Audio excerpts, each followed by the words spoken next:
Well, greetings and salutations, everybody. Welcome to the best damn movie-related show on the planet Earth, the John Campea Show podcast, coming from right here in our quaint little studio. I'm, of course, your host, John Campea. Joining me in studio today, I got Ray Ora. Hey. Jonathan Voico's here. Hello, good morning. Most importantly, you guys are here. Thanks so much for being here and making this little show part of your day. And here's how the show's going to go. We're going to start off by talking about a bunch of predetermined topics.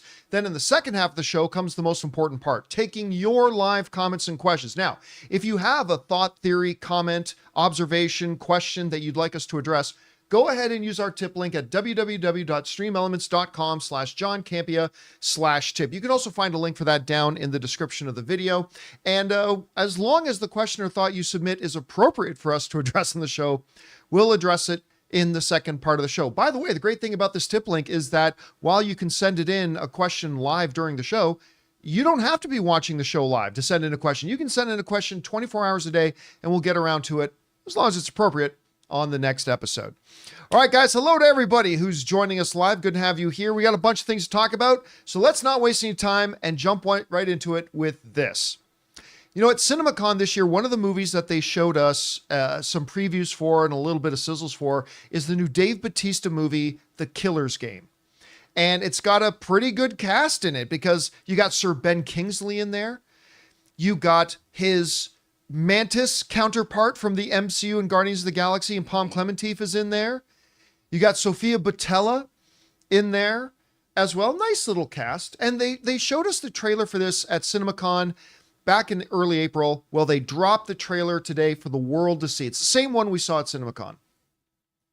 And I'll tell you this. First of all, you guys all know I'm a big Dave Bautista fan. I really like the guy a lot. I've had several opportunities to sit down, chat with him. He actually helped us out with our 24-hour marathon that we did for the typhoon in the Philippines and stuff like that. Wonderful guy. I couldn't like him anymore. So I'm kind of predisposed to wanting to cheer for Dave Bautista. Well, the trailer starts, and I got to tell you, I didn't like the first 30 seconds of it. I'm like, oh boy, here we go. This is kind of lame. But then that little twist in the trailer comes where the doctor calls him and says, you don't have terminal brain condition. What they don't ever specifically say what it is. You don't have it. You're not going to die. And that changes everything. And you know what? The whole tone of the trailer changes after that. Look, is Killer's Game going to be up for nomination of Best Screenplay at the Academy Awards this year? Clearly not. Is it going to be up for any Academy Award nominations this year? Clearly not. But it's brought to us by some of the guys who helped bring us the John Wick stuff, which feels totally in universe, actually, in many ways. Mm-hmm. And this is where Dave Bautista shines. When he's working with a director like he did with James Gunn and Guardians of the Galaxy, when he's working with a director who knows how to really accentuate his strengths and not put him into positions as an actor that will expose his weaknesses as an actor. And when you put Dave Bautista, who's developed more and more charm and chemistry, when you put him in a position and give him stuff to do that really highlights his strengths, he can be a very fun guy to watch. Like an extremely, it may not have worked for, what was that bad one he did with Kumail Nanjiani? Stuber? Stuber. Oh my God, Stuber was so bad. Didn't he do one with a little girl too? Yep. My Spy or something along like those lines. And did they do a sequel to it? Or are they doing a sequel to it? Let me actually get on his page. We're going to find out about this guy right now. Yeah. I mean, definitely not everything. Look, I'm a big Dave fan, but that doesn't mean I'm going to ignore the fact that he has done some very terrible movies. But I thought this trailer looked like a lot of fun. Yeah, I was saying earlier, it felt like, obviously it feels like John Wick because it's the creators. Yeah. But sprinkle in a little bit of Smoking Aces and some Kill Bill for some spice. And that's kind of what I kind of felt in the tone of the movie, the trailer anyway. Yeah, kind of where I was going with it. Just seeing Drax and now Mantis actually trying to kill each other. Right. I love Pom Klementieff. I mean, I adore her as Mantis. I loved her in the last Mission Impossible movie. Sofia Boutella, I've always enjoyed seeing on screen. Rebel Moons notwithstanding. I've always enjoyed her. And Ben Kingsley. Don't hate the player. Hate the game. We can't deny Dave Bautista's presence on screen. I mean, physically, he's just so imposing. I mean, to see him in a predicament like this, it'll be interesting to see how it goes. I mean, what he's doing to these guys is just already crazy. I can't believe they're showing half of this stuff in this trailer. Oh yeah, and I don't think they're showing us nearly as much as what we're gonna get. It's gonna be a buffet. And like seriously, when you think about it, Bautista, he's very quietly amassed kind of an impressive resume. He's been a Bond villain, Blade Runner 2049, Dune Part 1 and Part 2, The Boy and the Heron. And what was he? He was Glass Onion. Yeah. He was great in Glass Onion. So I think this is a perfect fit for him, and I'm excited to see the movie. I really like the trailer. Question is for you guys: what did you think of the Killer's Game trailer? I thought it was a lot of fun. Is it going to win any Oscars? Absolutely not, but I think it looks like a good time. Whatever you guys think, jump down to the comments section below and let us know your thoughts. All right, guys. With that down, let's move on to this, shall we? You know, whenever a movie is coming out, one of the things that we wait to see is what rating is the MPA going to give it? Is it going to be a PG, PG-13, an R-rated movie? And of course, up until this point, no Marvel Cinematic Universe film has ever been R-rated. But it's official.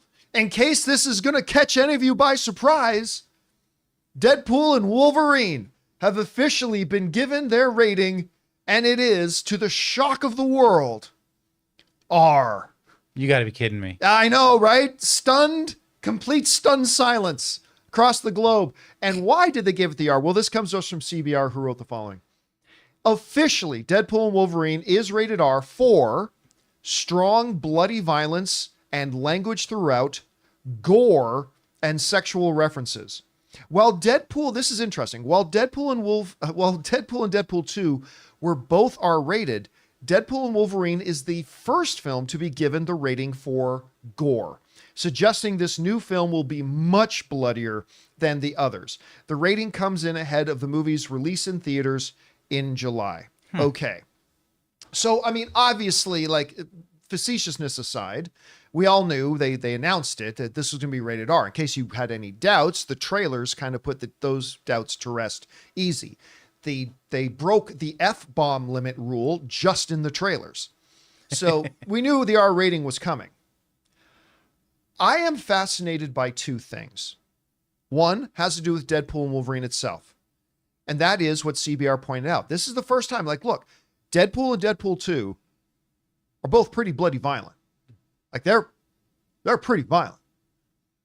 And CBR goes on to point out, like, this is the first time they've been given, a Deadpool movie's been given the gore tag on it as a caution to parents. It's gore. Because remember, in the United States, for those of you who don't know, an R rating does not mean kids can't go to the movies. They can. As long as they've got one buddy who's a little bit older than them and is 18, as long as they go with one person who's 18 years of age or older, kids can come into the movie. So they got to put these things up there to warnings to parents. Hey, just so you know, strong, bloody violence, language throughout, of course, sexual references, and gore.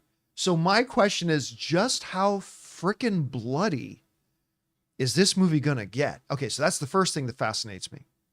The second thing that fascinates me, now that it's official, and it's out there, it's R-rated, it's official, all kinds of stuff, it does make me wonder on a bigger scale about how is this going to influence the future of the MCU? Because remember, for a long time, Kevin Feige said, we are not going to do R-rated films, but he did say with the one exception of Deadpool, right? Mm-hmm. Deadpool will be the one exception. But that was a couple of years ago that Kevin Feige said that.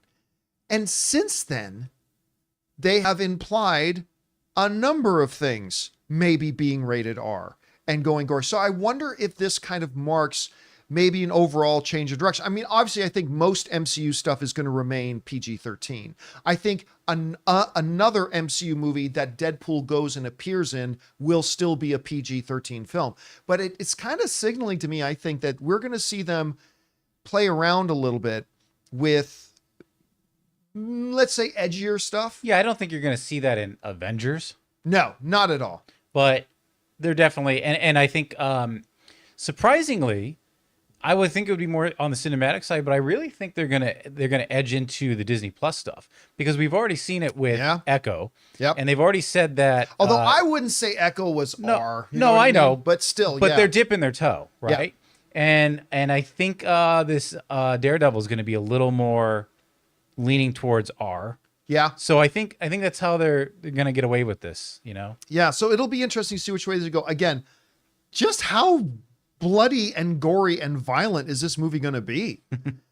I mean, because they had, like, look, Deadpool is doing some very unholy things to some people. Like, he's canceling the subscription to Life on a lot of people just in the trailer. Mm-hmm. So, I mean, just how gory and bloody are we going to see Wolverine literally ripping out people's intestines? Hey, listen, are we going to see the true feral Wolverine come out in this one? We got tastes of that in Logan. Mm-hmm. So it's going to be interesting to see. Anyway, guys, question is for you. What do you think about this? It's now official, to nobody's surprise. It's rated R, but it's warning us that this could be the most violent and gory with the gore tag in there as well. Just how violent do you think this thing can get? How much do you think Marvel might be willing to play around in the R-rated sandbox, you know, now coming out of Deadpool and Wolverine? Whatever you guys think, jump down into the conversation below and let us know your thoughts. All right, guys. With that down, let's move on to the most unifying topic of the day, shall we? Let's talk about this. Last night, The Acolyte dropped its first 2 episodes. Yeah. Now, just to give you guys a little bit of context from where I'm coming from. I am, of course, a major Star Wars fan. However, 3 of the last 4 seasons of Star Wars Disney Plus stuff I have not liked. I mean, there was Andor, which is flat out the best thing Star Wars has ever done since the original trilogy. I mean, it's so brilliant on so many levels. Loved it, loved it, loved it, loved it. But the other 3 of the 4 latest Disney Plus Star Wars seasons, frankly, Mandalorian season 3 was a disappointment to me. It was a step down from 1 and 2. It was a step down. I think most people can agree it was a step down. Some people might think it's still good. I did not think it was very good. Whatever. Obi-Wan was a letdown to me. I did not think Obi-Wan, and I mean, it had its moments, absolutely. But I thought overall Obi-Wan was a big letdown for me. And Ahsoka also had its moments, but overall was not very good. So I have been pretty disappointed with what we've been getting. And you didn't even mention Boba Fett. Oh my God, I didn't even mention, but thank you so much. I had successfully purged it out of my memory. And you got to remind me. So yeah, I mean, so like you take Andor and the first 2 seasons of Mandalorian out of it, and what do we got? We got 1 out of 6 or 1 out of 5. Let's see what we got. Book of Boba Fett, crap. Andor, fabulous. 3rd season of Mandalorian, not so good. Obi-Wan, not good. Ahsoka, not good. Right. So there we go. 4 out of the last 5. Mm-hmm. And then the Acolyte trailers came out. And I was really excited for the Acolyte, and the trailers, not good. Yeah. At least to me, not looking good. But my hopes started to get up a little bit because I started to hear some good reactions for it. I talked to a couple of people I know, including somebody who does not like Star Wars Disney Plus stuff at all. And they liked it. So I thought, okay, let's go into it.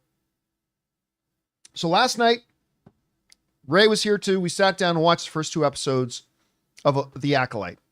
So here's my thoughts on it. Now, first of all, it should be said, I acknowledge there's a lot of people who are already saying this is the worst TV show ever before the show ever came out, before they ever saw it.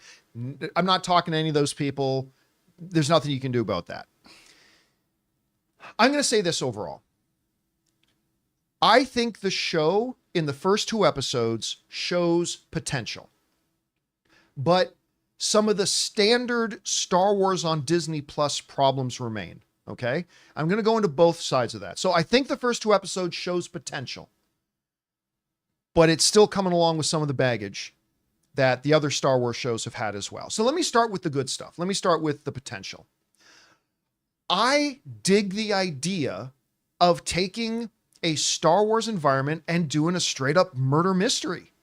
I like that idea. In concept, I like that. Mm-hmm. And I'm in for it. I'm like, yeah, let's do that. So I kind of like the whole premise of that. The second thing is Lee Jung-jae. from Squid Game. In his first ever English-speaking role as Jedi Master Soul, I love this character already.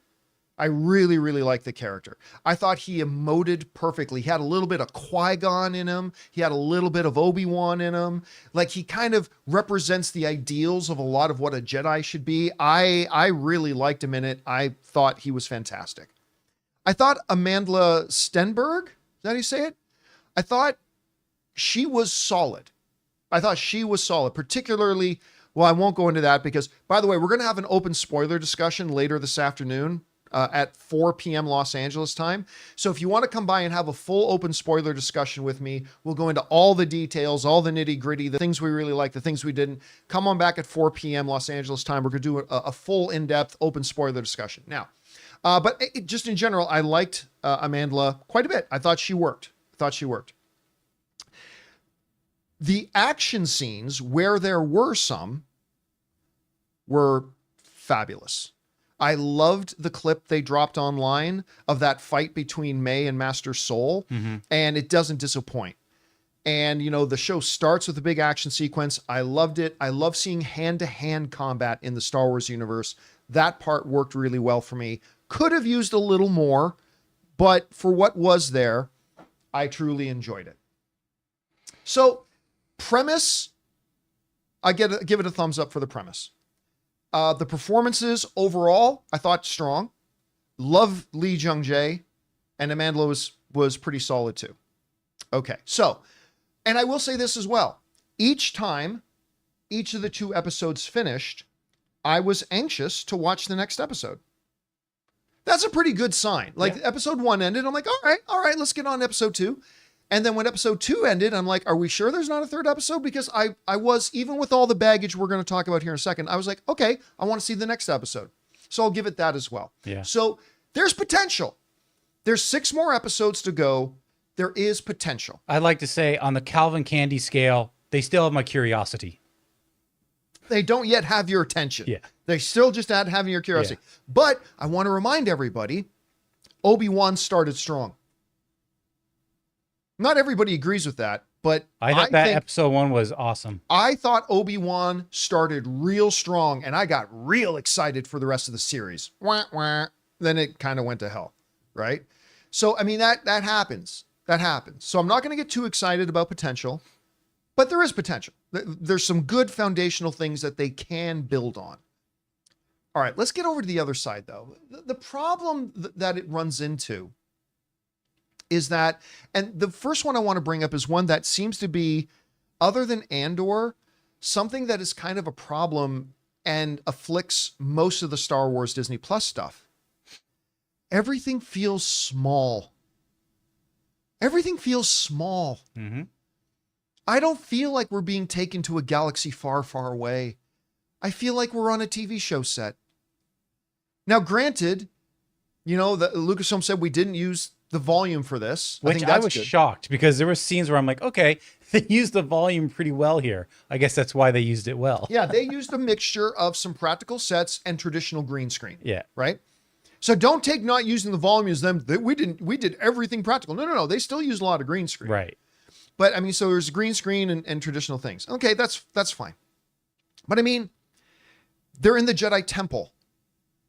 That's supposed to be this epic, sweeping, grand scale. Like, even if you go into the garbage prequels, like when Obi-Wan is walking around in the Jedi Temple, you feel like, even when he goes into the library and the archives, you feel it feels like you're in a big universe. They didn't have a lot of ultra wide establishing shots like that. No, and that could have helped. But again, everything, even when they're in the Jedi Temple, small little room. Right. When they're walking through the streets, granted, it's a set and everything, but very small little things. Mm-hmm. Even when they get to they go to this one planet, to a Jedi temple, a local Jedi temple, this one planet, and it's just this little 8-foot wide wall. Yeah, with a little door. With a little guy with a fake beard. Yeah, I'm just saying that dude looked.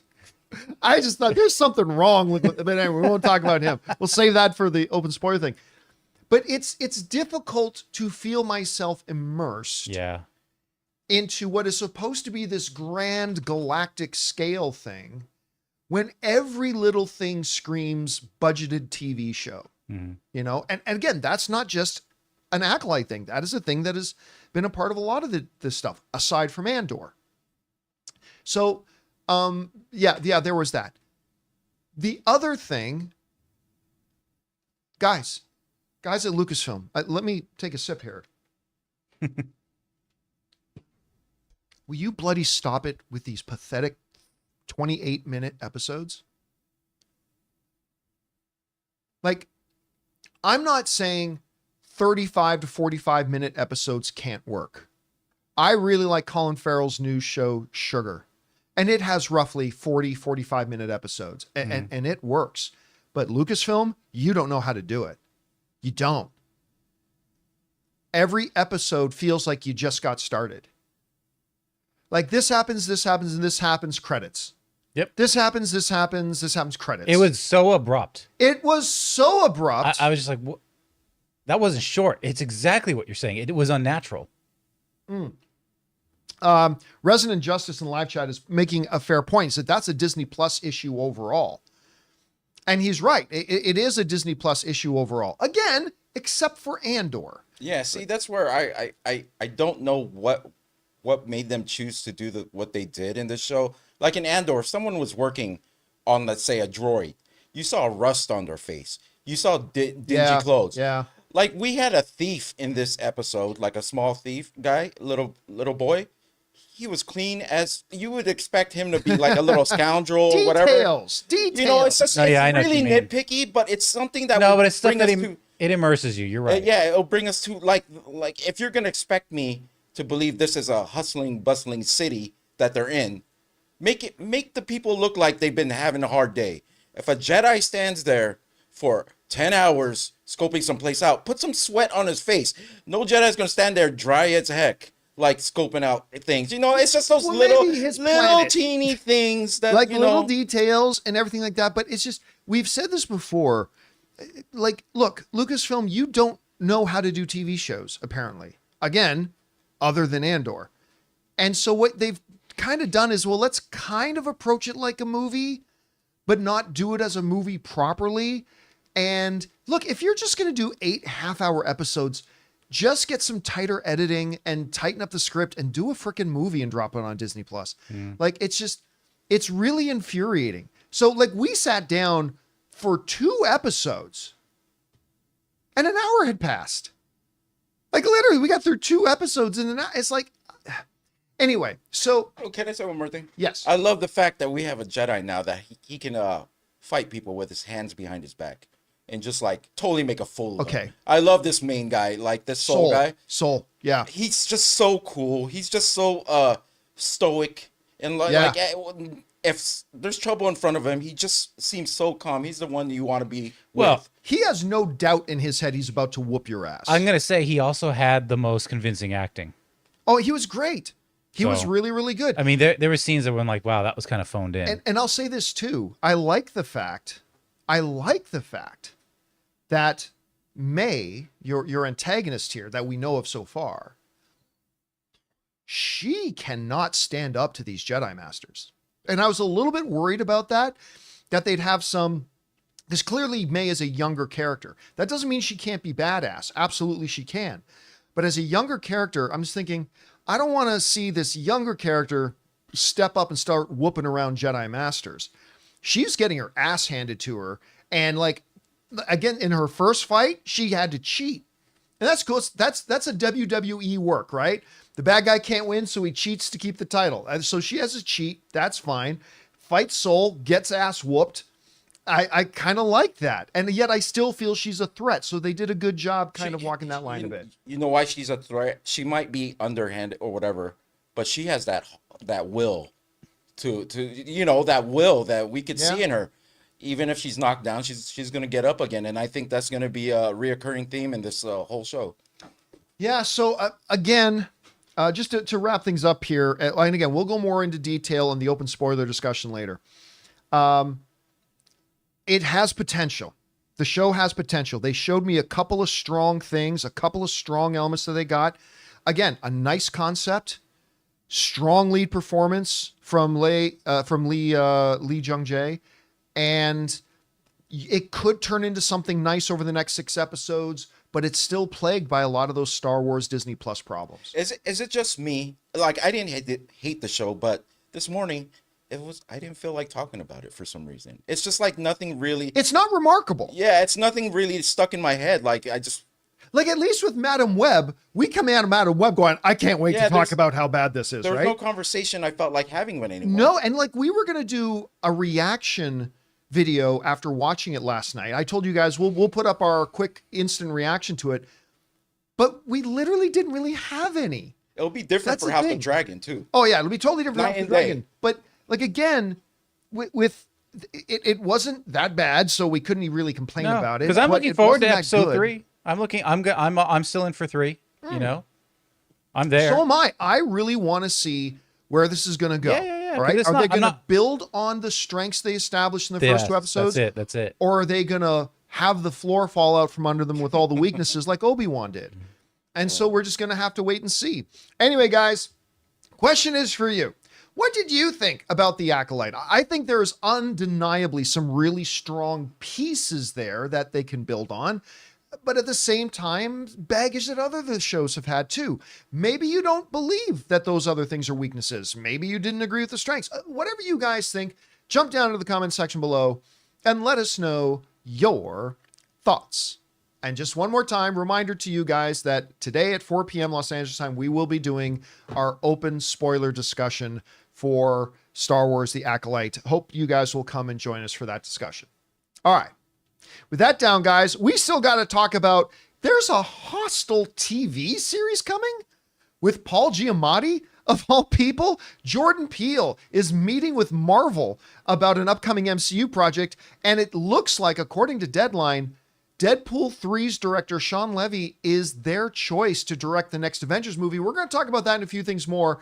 But before we do, we're going to take a quick second and thank one of the sponsors of today's episode of the John Campea Show podcast, our friends at Mint Mobile. We want to thank a sponsor of today's video, Mint Mobile. My favorite spring cleaning takeaway is the post-clean clarity you get. Wow, how have I been living like this? It's kind of like when you find out that you've been paying a fortune for wireless when Mint Mobile has phone plans for just $15 a month when you purchase a 3-month plan. My last mobile service provider was quite good, but ever since I switched to Mint Mobile, I've enjoyed even better coverage, better phone clarity, and I'm paying less than a third of what I paid to my old provider. Say goodbye to your overpriced wireless plans, jaw-dropping monthly bills, and unexpected overages. All plans come with high-speed data and unlimited talk and text delivered on the nation's largest 5G network. Use your own phone with any Mint Mobile plan and bring your phone number along with all of your existing contacts. To get this new customer offer and your new 3-month unlimited wireless plan for just $15 a month, go to mintmobile.com/Campea. That's mintmobile.com/Campea. Cut your wireless bills to $15 a month at mintmobile.com/Campea. $45 upfront payment required, equivalent to $15 a month. New customers on first 3-month plan only. Speed slower above 40 gigabytes on unlimited plan. Additional taxes, fees, and restrictions may apply. See Mint Mobile for details. And thank you to our friends at Mint Mobile for being my mobile service provider and sponsoring the John Campea Show podcast. All right, guys, with that down, let's get on to this, shall we? You know, Eli Roth's The Hostel movies really had an impact. I mean, they came out, everybody talked about them. Not everybody went to go see them, but for a little like single digit in the millions budget movie, made like $85 million or something like that. And listen, I always say, movies are experiential events. We go to movies to have an experience, whether it's to laugh, be thrilled, or be horrified, or be disgusted. And listen, whatever criticisms you want to lay against Hostel, and I have several, you cannot deny it's an experience. You walk out having had an experience. And that's what happened. It's the very first movie I remember walking out of. Really? You walked out of Hostel? It was so brutal to me like that. I told Jonathan, the part I walked out on was when he snipped the ankle tendons. Oh, yep. I couldn't even make it through that part. I just saw the scissors and I said, I can't go. I'm physically going to throw up. It's the movie that coined the phrase torture porn, right? Yeah. But, you know, and I'm going to say this, I actually liked the film because like it was like a roller coaster. Like I was thrilled and terrified all at the same time. I didn't really like the other ones. That's fine. But the Hostel came out, all that kind of stuff. Well, the name brand is still around. And now, according to Variety, a Hostel TV series is in the works with award-winning actor Paul Giamatti. Okay. They say this: Paul Giamatti has signed on to star in a television adaptation of Eli Roth's horror franchise, Hostel. The project is in development at 5th season. This is where it's interesting. The same studio behind Severance. I love Severance. So the studio behind Severance is going to make this Hostel TV series and does not yet have a distributor attached. I'm going to guess it's not going on Disney+. Roth is set to direct and write with original franchise producer Chris Briggs. The two of them will also executive produce alongside Hostel alum Mike Fleece. Now, it goes on to say this: Giamatti, fresh off his Golden Globe win for The Holdovers, told Variety on the award circuit that he wanted to pursue more horror, telling reporter Mark Malkin that his favorite horror movie is the Texas Chainsaw Massacre.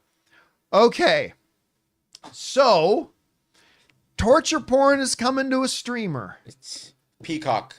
Peacock. This is Peacock bound, I think. Who's going to run this? I think it's Peacock, to be honest. I don't see Peacock doing. I don't think NBC Universal is going to get on this train. I mean, look, it obviously, like, the most obvious answer would be Netflix. Not Netflix, but rather, what's the horror? Shudder? Oh, Shudder, but That makes sense. But I don't know that they have the money to pay for what something like this is going to be, especially with a Paul Giamatti in it. Lionsgate distributed that, so Yeah, I mean, so you know, I see a lot of Shudder stuff on my Amazon Prime. I don't know if they're like housed in Amazon Prime or they're just housed in all the big. I'm talking about Shudder. I don't know Right. if they're housed in all the other big streaming platforms. So maybe Amazon could get on this. Death Bats is saying Tubi will run it, but then there's no money. Like there's no money. For I'm them just to... more interested that I think Giamatti's going to be the headmaster. What do you call the Hostel? Okay, so but is he going to be like the grand poobah of this organization that sets up rich people to butcher, torture, and murder young hikers? Or is he going to be a cop on the trail trying to solve this mystery of... He's the torturer. You think Paul Giamatti's the Oh torturer? man, I would love to see him be the torturer. Come on, I mean, the first Hostel, he has that little helmet thing on. He has that chainsaw.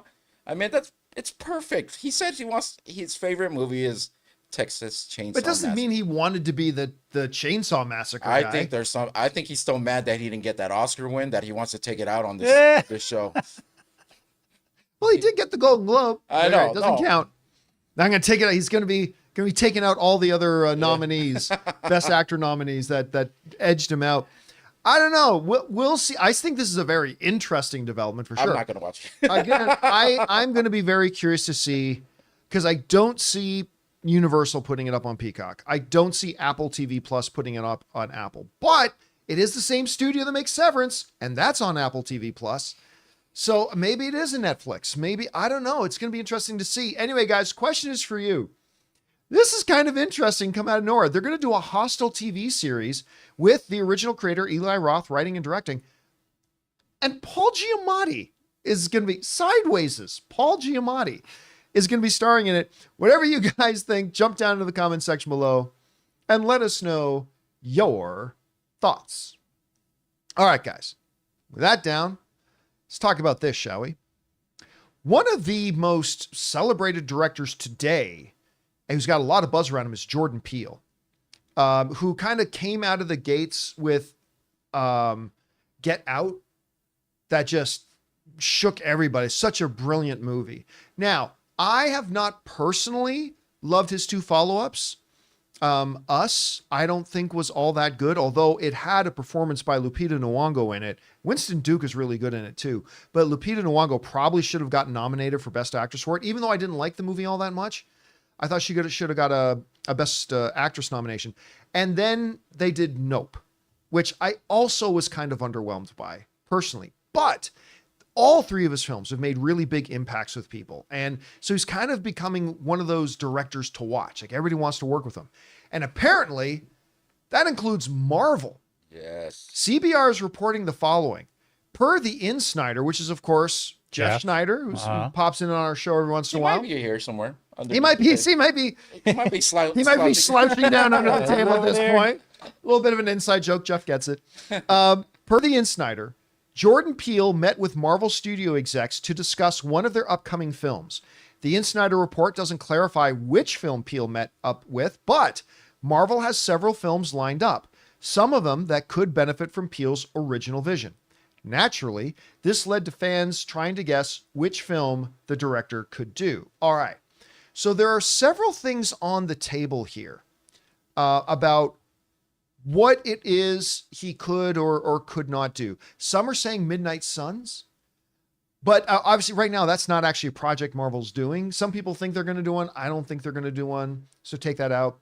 Some people think another Doctor Strange movie that you get Jordan Peele's kind of original, kind of a little bit of horror slant into a Doctor Strange. I want to throw out a movie though. Blade. Now, as of right now, Blade has a director. This guy, Yann Dimanche, who has done some good stuff, by the way. He was one of the directors on the series Lovecraft Country. He also did White Boy Rick, which I personally enjoyed. So he's got some good stuff. So you might say to me, well, John, it can't be Blade because they got Yann Dimanche. And I'm okay with, don't believe me, if they ever get this movie going and Yann ends up directing it, I'll be very curious to see the movie. I'm glad he's directing it. I am. But with all the delays and all of the upheaval, could at some point with the script revisions and everything, it would not be out of the realm of possibility, and I'm just speculating here, it would not be out of the realm of possibility that Kevin Feige may go, you know what, now that the script has changed so much, Jan was a great fit to direct the previous iteration of the script, but maybe we need a different hand on the wheel, a different visionary for where the script is now.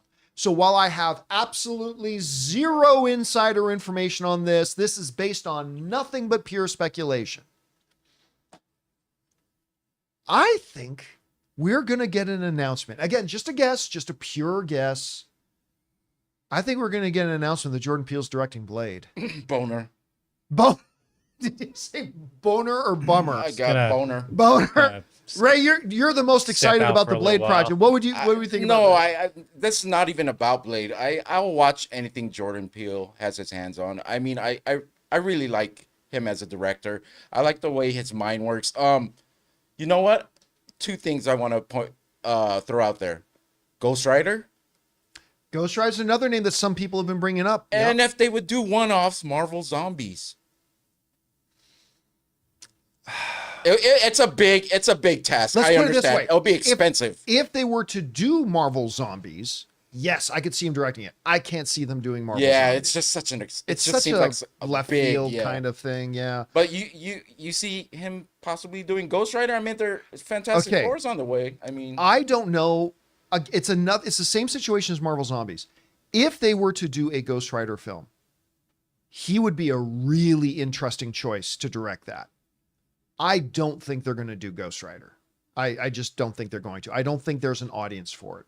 I think there is a dedicated, smaller group of people that would really like to see a Ghost Rider movie, but I don't see it having big target appeal, big mass appeal.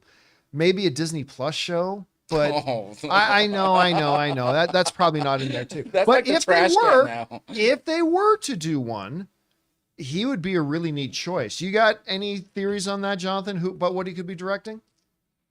No, I mean, honestly, because he does so much in horror and suspense, my mind does go towards Blade, which I know that kind of seems ridiculous, unless they pull the director, like you said, or just something dark. I mean, could you see him directing a smaller character, a smaller name? Yes. Like a what's his name? Hellstrom?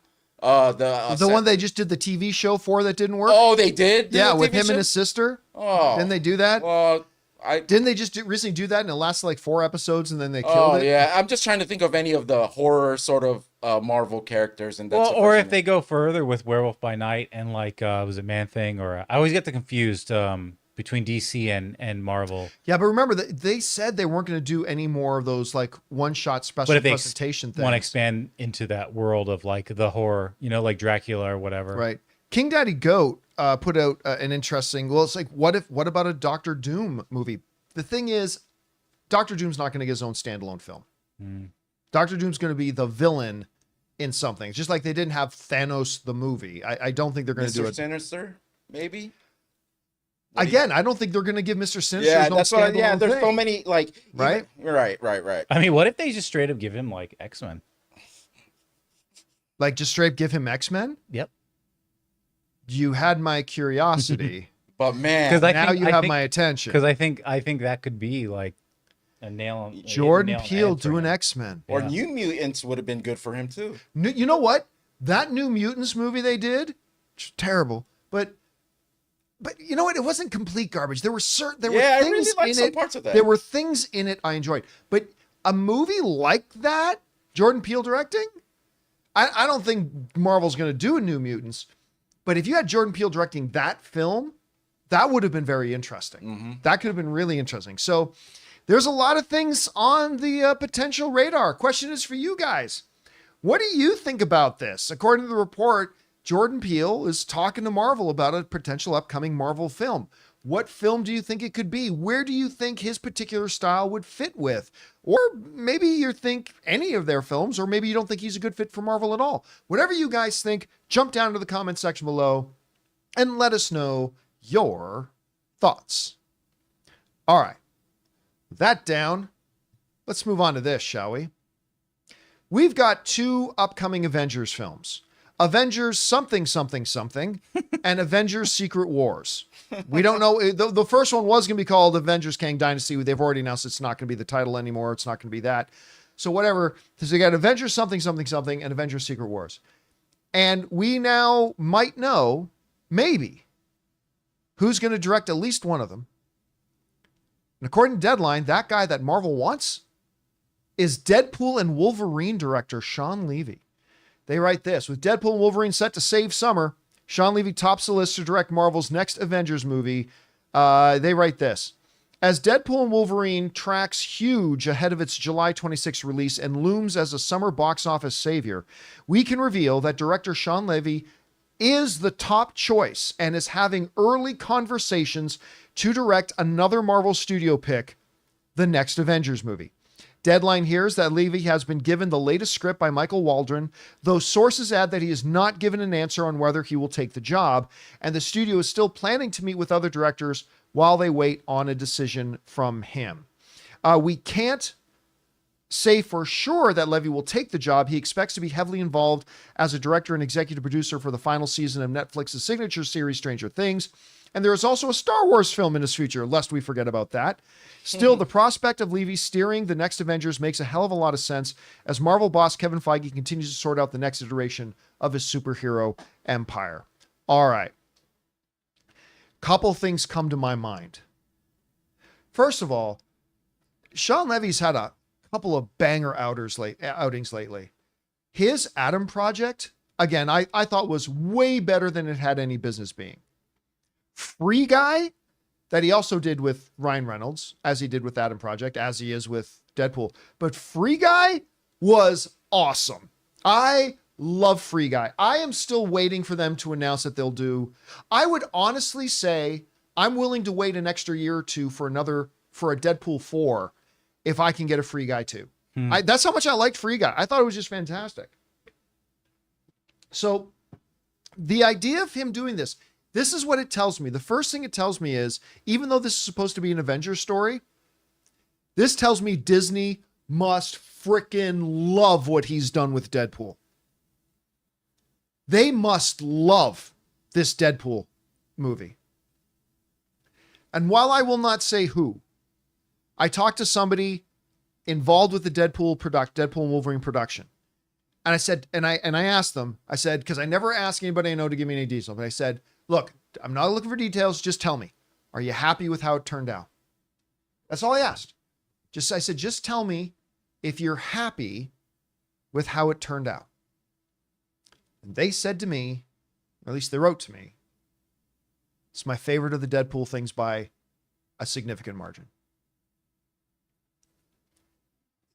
If Marvel is looking at what they've got in that Deadpool movie, how much do they need to love it to go to Shawn Levy and say, we want you to direct Avengers? It's got to be good. Again, I don't know for sure. I haven't seen it myself, but it makes me this story actually makes me more excited about Deadpool and Wolverine. So that's one. The second thing in this, Deadpool's got to be in the next Avengers movie then, right? Because there's been some debate and some doubt. There are a lot of people who think that this is going to be a one shot, that, you know, we're going to have Deadpool in this Deadpool movie and that's it. Deadpool won't be in the rest of the MCU. Ryan Reynolds is going to do this one and then he's going to be done. That doesn't make sense to me. It makes no sense whatsoever. I mean, listen, I'm not discounting that there could be truth to that. Maybe there is. I'm just saying I would be shocked because it doesn't make any sense at all in the world. If you're Marvel and you go to Ryan Reynolds wants to do more Deadpool, you say, okay, but, and this is classic Kevin Feige, I want a multi-picture commitment from you. If we're going to put all this energy and all this, you know, P&A into it, and we're going to put all this marketing into it, and we're going to rotate so much stuff around this, we want more than one movie out of it. We want a couple. So it just makes sense to me. And really, honestly, with everything else Ryan Reynolds has got going on in his life, why would you just come out just to do one in the MCU? So again, there's no guarantee that if Shawn Levy does end up directing Avengers, that automatically de facto means that Ryan Reynolds will go and be a part of it. It could be part of the motivation about why Marvel is offering him the gig. Mm-hmm. Reynolds loves working with Shawn Levy. They've worked on 3 movies together already so far. And this could be the thing is like, okay, how do we, if you're at Marvel's headquarters and you're in the brain chamber and they go, how do we make sure we can get Ryan Reynolds involved in the next Avengers? Get him his director, man. Get Shawn Levy, get him his director. Because if there's anything that's going to lock it, that'll lock it. We're speculating here, of course. But if anything's going to lock it, that'll lock it up. That'll get you Deadpool. That'll get you Ryan Reynolds involved in the film. It'll get you a director who probably is about to give us the #1 box office film of the year. Again, we still got to count for Inside Out, Moana 2, Despicable Me 4, Joker. These are all other contenders that could end up being the biggest box office film of the year. But I don't think there's a lot of debate that really the lead candidate to be the biggest box office film of this year is going to be Deadpool and Wolverine. Mm-hmm. And if you have a chance to lock up a director who directs the biggest film of the year, and it just so happens to bring along the movie star you want with the character you want to be in the Avengers films, it seems like a win-win-win to me at any rate. Now, again, I want to point out this. Deadpool was very specific. Deadline was very quick to point out, listen, we can't report that we know for sure that Shawn's going to accept the gig. They're just telling us that Marvel has told him they want him. Mm-hmm. They want him to direct this thing. So he's obviously got to think a lot about it. He's got a lot of stuff on his plate. He's got the last season of Stranger Things. He's got a Star Wars project he's working on. And then him and Ryan Reynolds probably have 4 or 5 other projects that they've been dreaming about. So I don't know. Do either of you guys see any potential drawback to this? No, I don't. Also, this kind of like from a rear view mirror perspective, does this point to how big Deadpool is going to be? Deadpool and Wolverine is going to be, that they would have him take on such a huge ensemble as an Avengers. Because, I mean, I know we've done a lot of speculating, so that kind of seems like a no duh moment. But at the same time, we've also said, you know, maybe this is just taking place on the Void. Maybe it's not that as big as we think it is. So that's what she said. But, you know, I mean, I mean, also, man, Shawn Levy has become one of my favorite modern directors. Going back to Real Steel. I was about to bring up Real Steel. How good was Real Steel? I wrote off that movie. I was like, doesn't look like it's interesting to me. It looks like it's cheesy. I didn't see it for years. And then I went and saw it. And I'm like, oh my God, this has so much heart. And this is such a good, engaging film. And ever since then, I've pretty much loved everything he's directed. So I definitely give this my vote of approval if it's the case. You know what I mean? Yeah. So. But you also got to think about the state of Marvel and how, you know, with the Jonathan Majors and all that stuff. Like handing someone over. This might be the gift that right now, no one wants to receive. It's a great gift to be offered. You mean to direct the next Avengers film? Yeah, That was but supposed to be Kang Dynasty. But there's so much, like back, Pressure. not even from the situation at Marvel, but even from fans. Yeah. Who you're gonna put your neck out there and it's gonna, it's a tough decision for him. Because you know what? The reality is, to your point, fans are the worst. Especially today. We are the worst. Because when a director comes in and tries to give us a great movie, and let's say it stinks, instead of us going, hey, you know what? Thanks for giving it a shot. Like, this is not what fans do. We run them out of the Yeah, we want to run them out of the business, right? Like Ryan Johnson is a great example of this. He is an amazing director. He made one movie.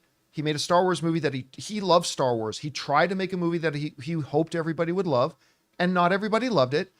So instead of just going, you know what, dude, it wasn't for us, but thanks for giving it a shot. We appreciate your effort. That's not what fans do. Fans go, fuck that guy. He sucks. He can't direct anything. I never want to see anything that he ever directs again. Don't let him anything we need.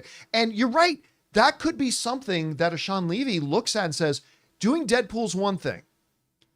Doing the Avengers could be something altogether. Because if I give it my best and let's say it just doesn't work out, because everybody has a bad day at the office, I don't want that to ruin my career. And the other side of it is, this director does have like the skills or whatever to actually turn the ship around. You know what I mean? He could be the savior of, you know, what was sinking. Deadpool, yeah. Well, that's what Deadpool and Wolverine. Yeah, no, but I'm just saying, if Deadpool is as big and as good as we hope it is, and then he follows that up by doing, say, an Avengers movie. Yeah, you're right. He will be not Ryan Reynolds. He will be seen as Marvel. And it'll be like, what was the turning point of Marvel? And they just have to say one word: Levy. Yeah, That's it. So I mean, I don't know. Look, I love this story for two separate reasons, guys. One, I would love to see Shawn Levy direct an Avengers. I think there's other directors out there as well that I think I would be very excited if they're directing it. But as a secondary thing, it kind of really makes me even more excited for Deadpool and Wolverine, because Marvel must love this Deadpool movie if they're asking him and telling him, we want you to be our director for Avengers. Anyway, guys, whatever you think, jump on down to the comment section below and let us know your thoughts. All right, guys. With that down, it's time for us to get on to the most important part of our show, which is taking your thoughts, theories, opinions, and questions. But before we do, we're going to take just a quick second and thank another sponsor of today's episode, our friends at The Wellness Company.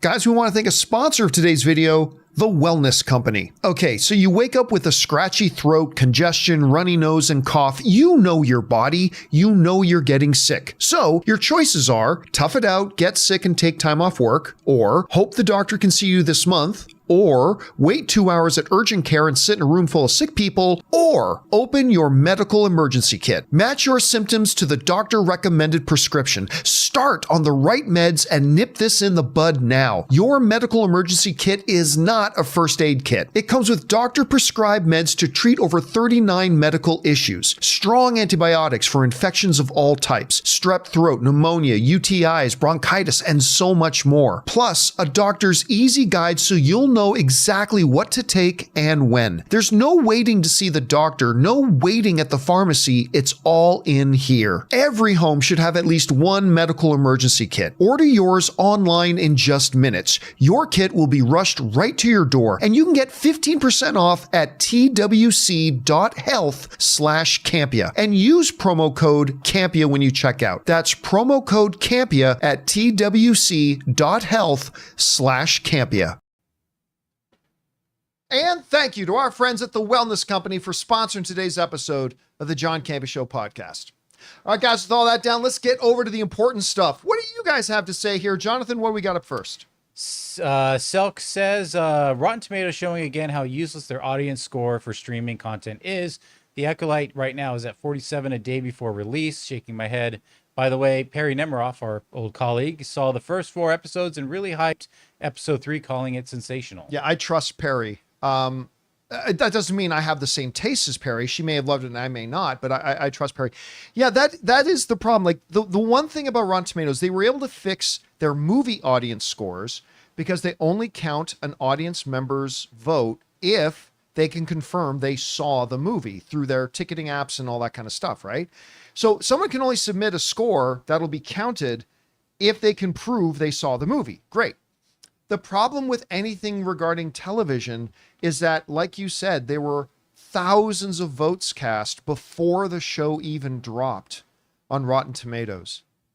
So there were thousands of people who hadn't seen the show yet, good or bad, that get to jump on it. This is why I always say that the audience scores on Rotten Tomatoes for television and the scores on IMDb, they all mean nothing because anybody can go and vote who hasn't even seen it. Mm-hmm.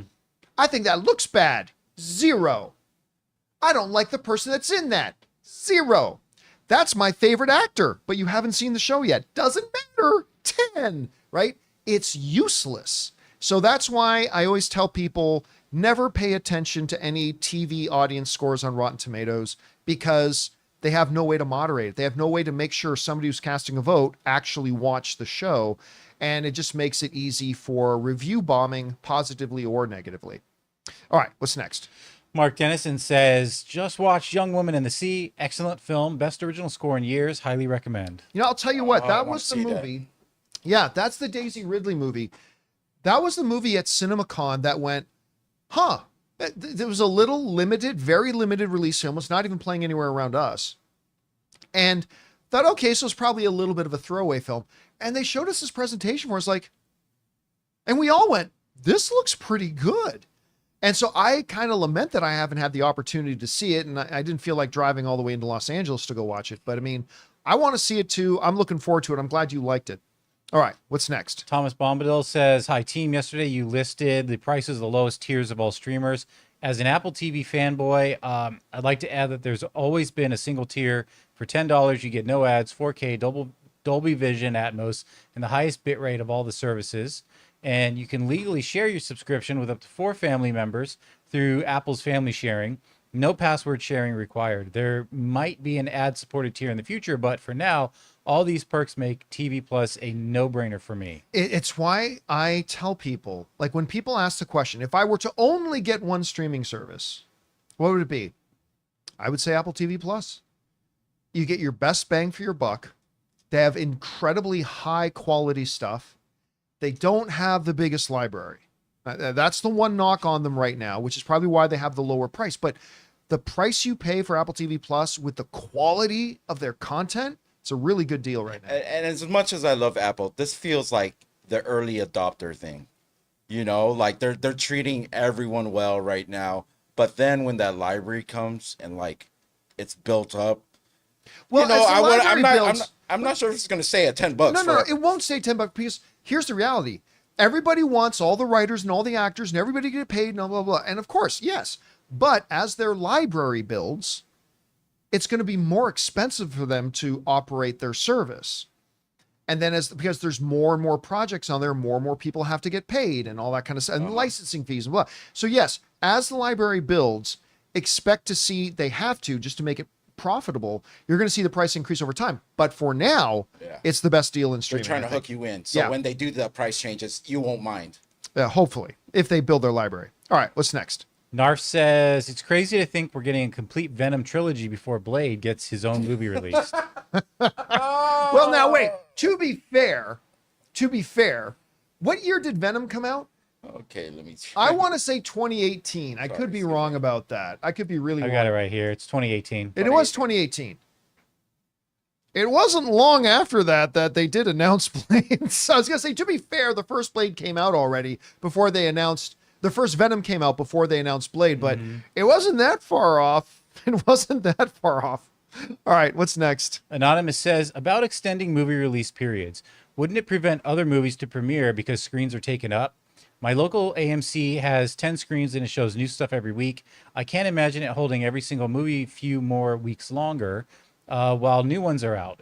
Who is to pay for lost revenue? Can you imagine your local AMC instead of having 20 Deadpool screens to 10 because it now has to hold empty rooms for older movies? If 3 new movies come out a week, that's 3 less screens per week. All right, so here's the problem though, Anonymous. You're speaking as if they've never done this before. How will it work? Yeah. This is exactly how they had always done it, and it works. Up until the pandemic, And you had lots of movies coming out, like 3, 4, sometimes 5 new wide release movies a week. And you had the 90-day theatrical window. That's how it worked. So like, I get the question you're asking, how on earth will this work? It always did work. That's when Hollywood was making its most money. That's when everybody was making the most money, was under that system. And yes, every once in a while they would have to pivot. So for example, good example of this, the night Avengers came out, we had Agent Coulson himself was hanging out with me that night. Came into our AMC Burbank 16 office, hung around, did like a half-hour interview with me. Then he and I spent opening night of Avengers going movie theater to movie theater in the AMC 16 to surprise the audience, introduce Clark. He gave away some things. It was a great night. One of my favorite nights of my job, actually, because he's really cool. Clark Gregg is really cool. Anyway, so the night Avengers was opening, the AMC Burbank 16 had like Avengers playing on like 7 screens. But as the opening day started to get later in the day and we get into the afternoon, they realized all the screens are sold out. Well, then they found a screen that had like 2 seats sold and they put Avengers in that. Then they had to put Avengers in another one and then another one. So yes, movie theaters have the expertise and the flexibility to be able to adjust when they need to, but it's a system that always worked. So this wouldn't be something new for them. It's just going back to what they did do when everybody made the most money. So it can work. All right, what's next? CM Waters says, I still don't like If, but even I can't deny that Giacchino's score is soothing magic. Oh, I'm sorry that you don't like. I really enjoyed If. I thought If was just delightful. Like, I don't think it's going to end up being a top 5 film of the year for me, but I almost said Giancarlo Esposito. Oh, yeah. Michael Giacchino's score was really good. All right, what's next? Raymond says, sad to hear good Canadian kid Evangeline Lilly is stepping away from acting. The Wasp has been one of the prime Avengers in the comics. She was even leader of a team. She could have been developed more in the MCU. I wish her well in retirement. She did say she's open to coming back. Yeah, that's the thing. She says, I'm leaving, but yeah, I might come back. Listen, I remember the first time I had a chance to sit down again with good Canadian kid, Evangeline Lilly. I think the first time I talked to her was for Real Steel. I think that might have been the first time. She's really good in that. But I spoke to her again for the Hobbit films and had a total blast just kind of geeking out with her because I had a chance to sit down and talk with her before the interview started. So it was really cool. I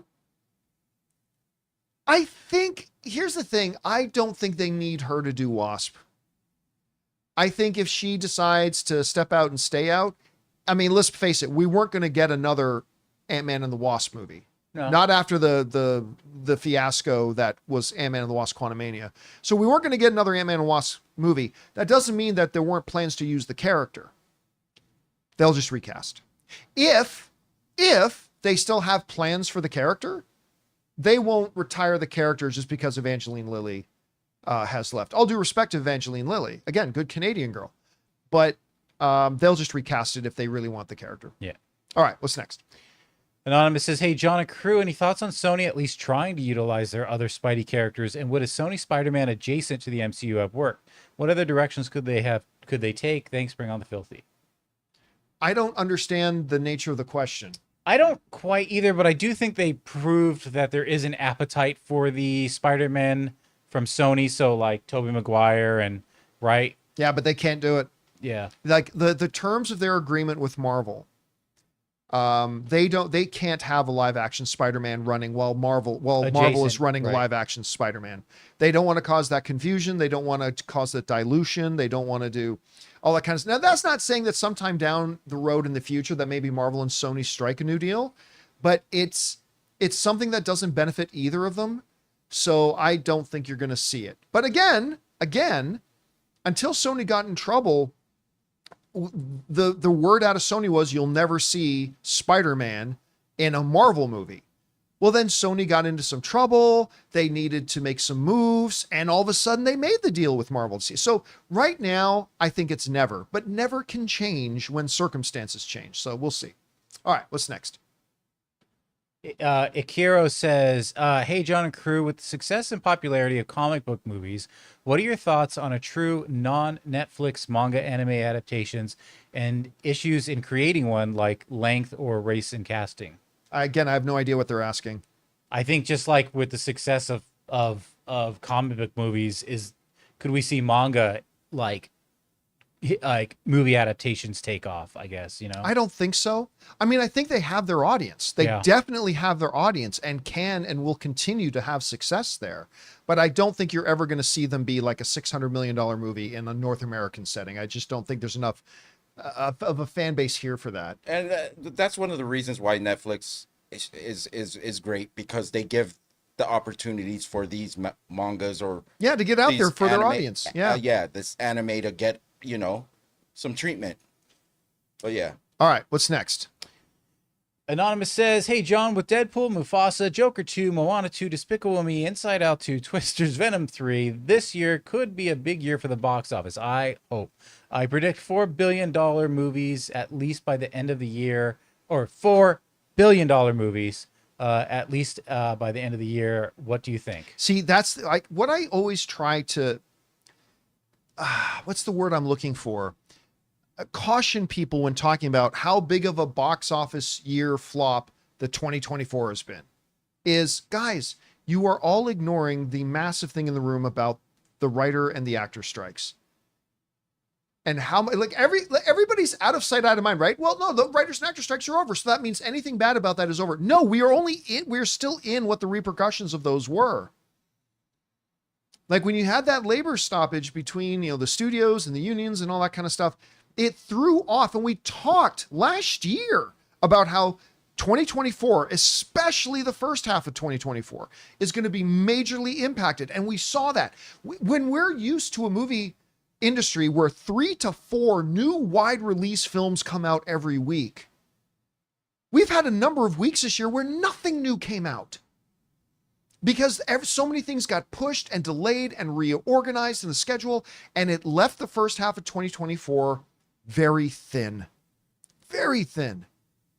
Okay now. But what I've said lately is, let's see what happens in the second half of 2024. Mm-hmm. Let's see how Deadpool and Wolverine does. Let's see how Joker Folie à Deux does. Let's see how Despicable Me and Mufasa and Inside Out. Let's see how those movies do, because I have a feeling they're going to do just fine. Now, I don't know that I agree that we're going to get $4 billion films this year, but I can see 2. I think the same as 2023. I think we'll get $2 billion films this year, just like we did last year. And maybe 1 or 2 others that get really close like Oppenheimer did. But again, we'll see when we get there. We're getting close. All right, what's next? All right, Joe Adonis, and I checked this over for any spoilers. So, hi, John, Jonathan, and Ray. John, I'm pretty sure you've watched Acolyte, so let me ask Ray, have you seen it? We are back with good playing bad Filipino kid Manny Jacinto, That's or right. is it Jacinto, and the Trade Federation. Double representation in the galaxy, baby. Oh yeah, that's Did you right. notice they changed their accents? Yeah, they did. They significantly changed their Yeah, accents. thank God. I was so surprised. I was like, We oh, must disrupt all communication. Now I was like, miss thank it. God they changed that. yeah, but they And now shouldn't you have. miss it? Now I miss it. Now it feels different now. It's funny. Anne loves The Good Place, right? And so we're watching The Acolyte, and I'm like, oh, it's funny. That guy kind of looks like the dude from The Good Place. And then Anne's like, that is the guy from The I Good had no Place. idea. I knew who that guy was. No Yes. idea he was Filipino. Yeah, he was pretty cool. I liked him in it. So too. he just made himself the best character in the show. All right, what's next? Jojo Giraffe says, with a two-parter, yesterday, behind-the-scenes clip for Bad Boys 4 came out showing Will Smith handling a shot with the camera strapped to him. Yes, they did. While he holds a gun. It's a cool looking shot, but the amount of people using that clip as evidence that I already know where this is going, that Batgirl would have been a good movie is baffling to me.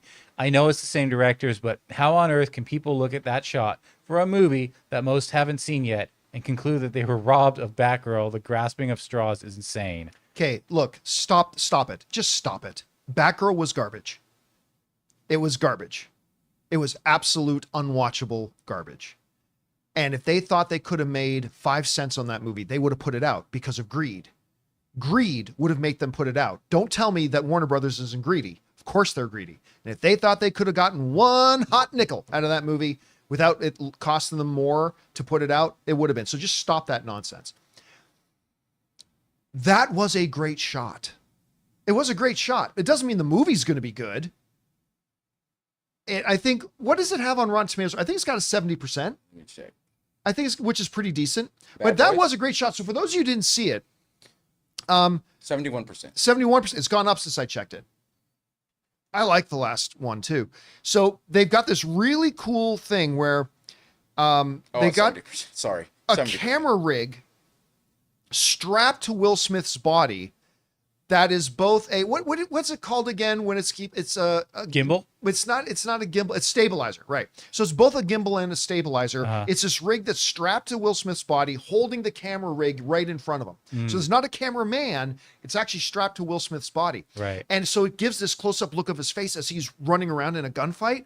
And then when he's getting ready to shoot somebody, the camera does this automatic whip around and point right at the guy that Will Smith is shooting at. It's a very cool camera shot. They're gonna start using that in porn too, I think.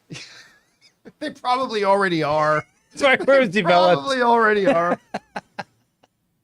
But it looks really good. Now, but a really fun, cool camera shot does not mean a movie's going to be good. That speaks more to the cinematographer to me than the director. Yeah, that's really more of a cinematographer thing.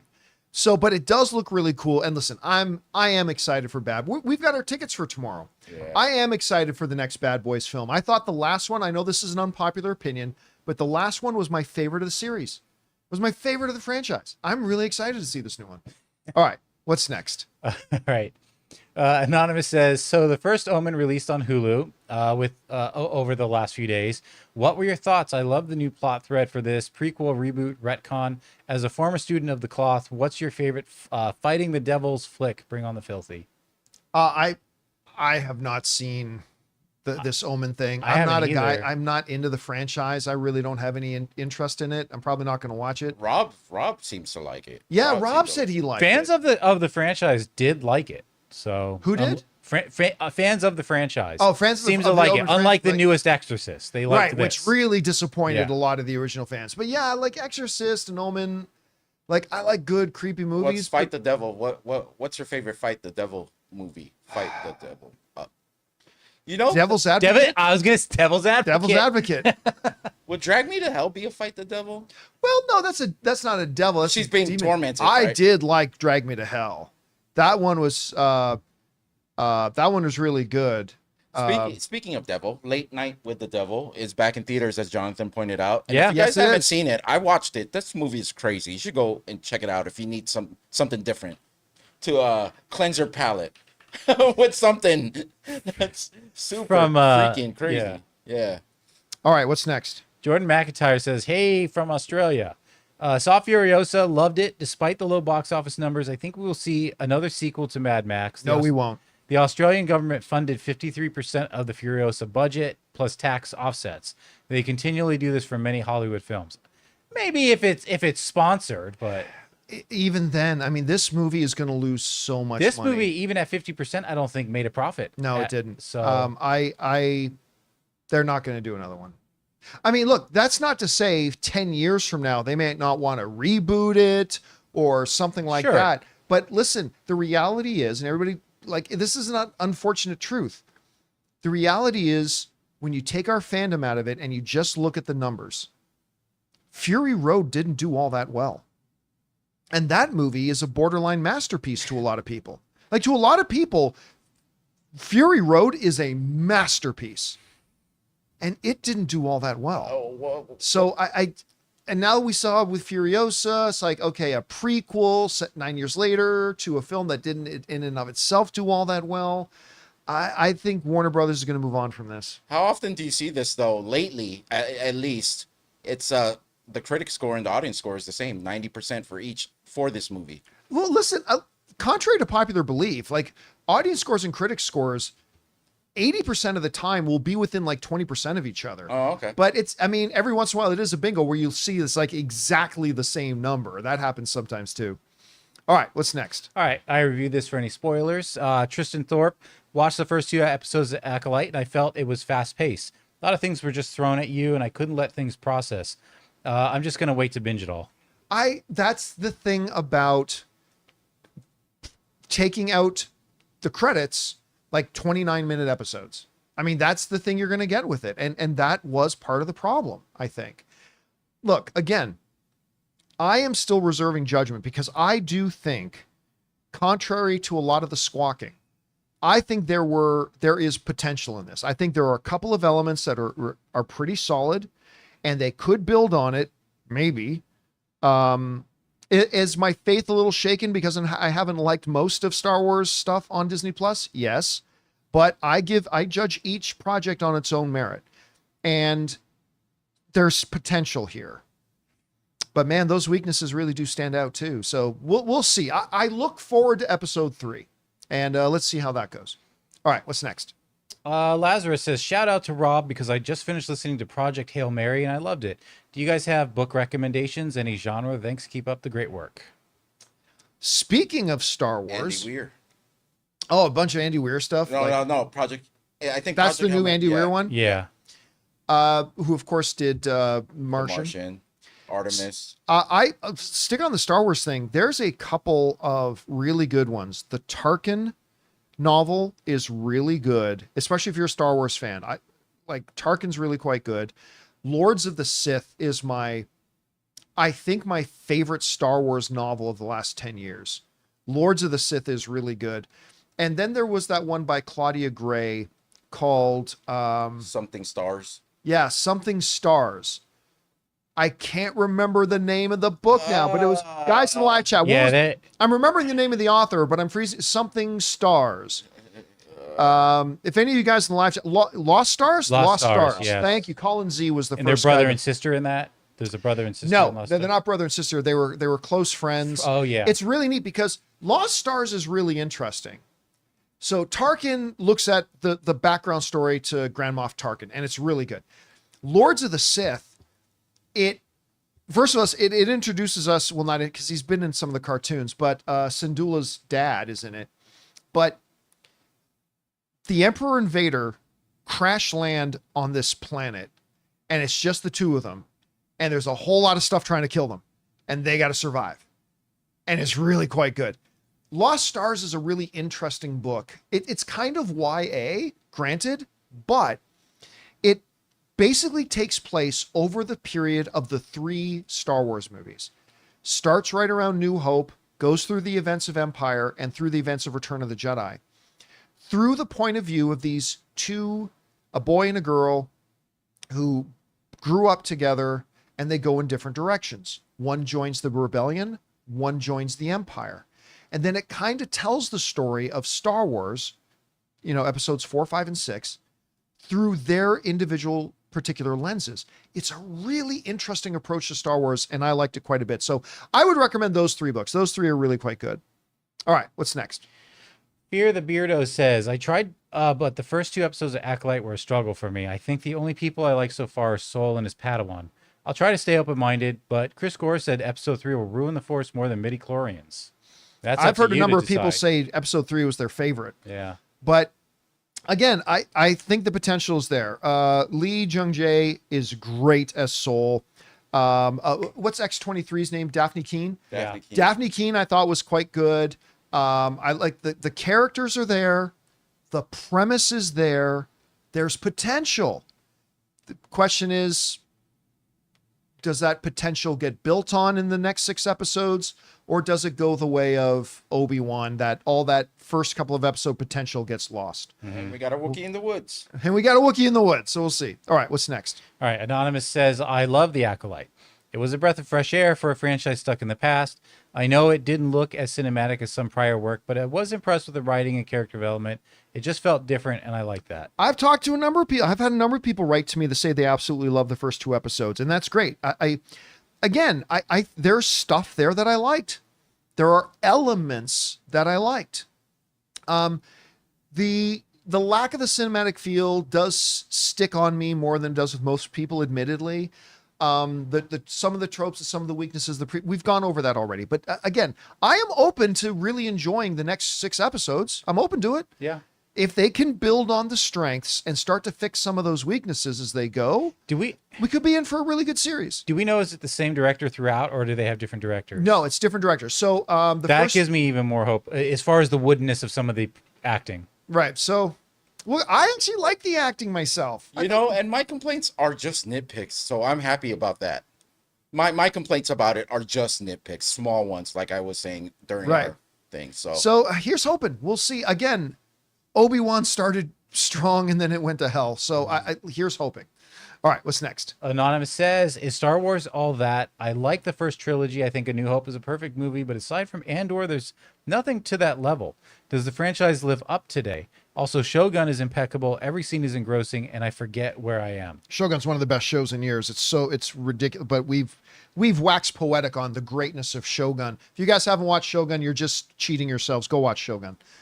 Star Wars has never been as good as the original series, obviously, right? Nothing has ever been as good as the original trilogy of Star Wars. That's the trilogy. It's Star Wars. And when I say Star Wars, I mean New Hope, Empire, Return of the Jedi. It's the greatest thing ever made, put to film. It's the most significant and important films ever made. Blah, blah, blah, blah, blah, blah, blah, blah, blah. So it would be unfair to judge anything that comes afterwards. Is it as good as the original stuff? Because nothing's as good as the original stuff. But I agree. Look, what is great is the Star Wars universe. The Star Wars universe that George Lucas made is a phenomenal playground for the imagination. And it's why I've been a stout lover of Star Wars for 40 plus years. I love Star Wars, but that doesn't mean everything in Star Wars is good. And they have had a lot of weak stuff. The prequels are crap. The sequels are mixed at best. You know, the TV shows have been a coin toss. For a couple episodes, a couple seasons of Mandalorian were great. Andor is spectacular. But I think the only two things Star Wars has done, and this is just my personal opinion, the only two things that Star Wars has done that have come close to the greatness of the original trilogy, it hasn't matched it, but come close, is Rogue One and Andor. I think Rogue One and Andor is the best stuff Star Wars has done since the original trilogy. Everything else has been hit and miss. But the playground is there, which means every time there's a new Star Wars thing, there is potential for it to be great. And sometimes we like it, sometimes we don't. It's going to be something that we're going to have to deal with. All right, what's next?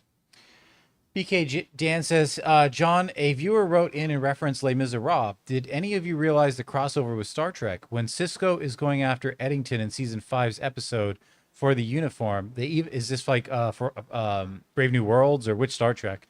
They even call each other by their characters from Les Mis. Oh, like Valjean and Javert? I don't remember that. Now, granted, Deep Space Nine he was talking about Deep Space Nine there, right? Oh, yeah. With Cisco. Deep Space Nine is a series that, as a series as a whole, I only ever watched it once. There have been a couple of episodes I've watched for a second and third time, unlike like Next Generation, which I've seen like the whole series 3 or 4 times. So I don't quite remember that episode, but that's pretty cool. If they're quoting Les Mis and calling each other by Javert and Valjean, that's pretty. I am warning you, Javert. I'm the stronger man by far. Oh, Les Mis is so good. Anyway, okay, what's next? BK Dan follows up. John, edition, the show was Deep Space Nine. Also, just wanted to point out the times where great sci-fi references the greats like Stargate, SD1 making references to Star Trek, Star Wars, even The Simpsons gets referenced too. Yeah, I like that. I like that when shows do kind of tip a cap to some of the great things that inspire them, whatever, when the showrunners or filmmakers do it. I think that's a really cool thing. All right, what's next? Okay. Anonymous says, John, after 16 years on Always Sunny in Philadelphia and a breakout performance in Blackberry, Glenn Howerton needs his own franchise. He almost played Pine's Kirk and Star-Lord, but he needs to join the MCU. Norman Osborn, perhaps. Which one was Glenn Howerton? He's the he wasn't either of the two lead guys in in Always Sunny. No, in Blackberry. He wasn't either of the gotcha. two lead guys in Blackberry. I'm not sure. So I'm not quite sure who he is, to be honest. And I've never watched Always Sunny in Philadelphia. Oh, gotcha. Okay. Do we have who he is? Yeah. I'm gonna bring a picture right here. Can you bring it up? Yeah, just gotta find one that's like here. This one. He plays the brother on Always Sunny. Yeah, I don't know him. Oh, you don't really watch Always Sunny? I've never seen Always Sunny. He's like basically the main guy. So. And I don't recognize him from Blackberry. Mm-hmm. Huh. Anyway, all right, what's next? All right. But I do recommend watching Always Sunny. It's great. Blackberry was good too. I enjoyed Blackberry. I thought it was really good. All right. Bailey says, John and crew, it has been confirmed that Ryan Reynolds' best friend Rob McElhenney is in Deadpool and Wolverine. Well, yeah, they did confirm that in the show. Yes. Will he be just a throwaway cameo, or will his buddy Ryan give him a substantial role given his comedy chops or mythic quest in Always Sunny? Well, okay, Rob's not Ryan's best friend. They really didn't even know each other that well when McElhenney approached him about the idea of buying the soccer team together. And they've obviously become very good friends. But no, it's a quick little cameo. McElhenney literally went to set for a day. And you could, while they were trying to stay tight-lipped, you could see when he's sitting on the couch in Ryan's trailer, he's got a TVA uniform. Yeah, he's got on. a TVA uniform. I think there's a very good chance we don't even see his face. I think there's a very good chance he's going to be one of the masked TVA agents who does something. I think so too. Yeah, I don't think we're actually going to see his face in it. It's sort of like when what's his name was a stormtrooper. Oh, Daniel Bond. Craig. Daniel Craig. Yeah, when Daniel Craig. Yeah, Yeah. I think that's exactly what it's going to be like. So we'll see. I mean, I would like to see his face. It would be fun, but I got a feeling we might not even see it. All right, what's next? Ollie the Bunny says, call me crazy, you're crazy. But Nathan Fielder would have been a perfect Reed Richards, socially awkward, smartest guy in the room. Would have been a much cooler choice than Pascal, which No. is sort of safe. Fielder needs more roles after The Curse. Best show of 2023. I never saw. What show is The Curse? I don't know. But it's funny that he says that Pascal is safe when so many people were like almost against his role in The Last of Us and even this. Yeah, no, there's nothing safe about like, if you mean safe by, oh, they just went out and got one of the best actors working right now. Yeah, then that's safe. How safe? Pascal is going to be an awesome Reed Richards. Number one, he's a great actor, probably the better actor. And remember, I always tell people this when we're talking about casting for comic book characters. You don't know what Reed Richards is going to be like in this movie. Yeah. You just don't know. You've got it in your head. But remember, Caesar's Joker, Jack's Joker, Heath's Joker, Jared's Joker, and who am I left out? Joaquin's Joker. Yeah, I was like, which Joker am I missing? Joaquin's Joker. Those are 5 different Jokers. Every single one of them is completely different from the other. Yeah. Right? So, and guess what? Heath would not have been a good choice to play Caesar's Joker. Mm-hmm. And Jack wouldn't have been a good choice to play Like Joaquin Phoenix. like Joaquin's Joker. Yeah. Like, so you can say this guy would have been a great this, but you don't know how they're going to portray this character yet. Like, you just don't know until, so you have no idea whether that actor would be a good fit for them or not. If they picked Javier Bardem, if they picked Pedro Pascal, it's because they know he's the best fit for this. At least hopefully, we'll find out. That's the goal at any rate. But he's also, I mean, he just freaking won Best Actor of the Year. So for Last of Us, I think he's a pretty good choice. And if you're going to say excellence equals safe, as if that's a bad thing, I don't know what to tell you. All right, what's next? Anonymous says, hey, John and crew, what are your thoughts on the Red Letter Media guys? Have you ever met them? Seems like they can kind of do whatever they want and their audience consistently grows. It's commendable. I don't talk about other people's YouTube channels. Other than, so I don't know them very well, other than to say that some of the stuff that I've seen, I actually really enjoyed a lot. Other than that, I can't pretend that I know their stuff in depth or know any of them personally. I don't, but I've seen a couple of their things and I really liked what I saw. I didn't even know that they were YouTube guys, so there you go.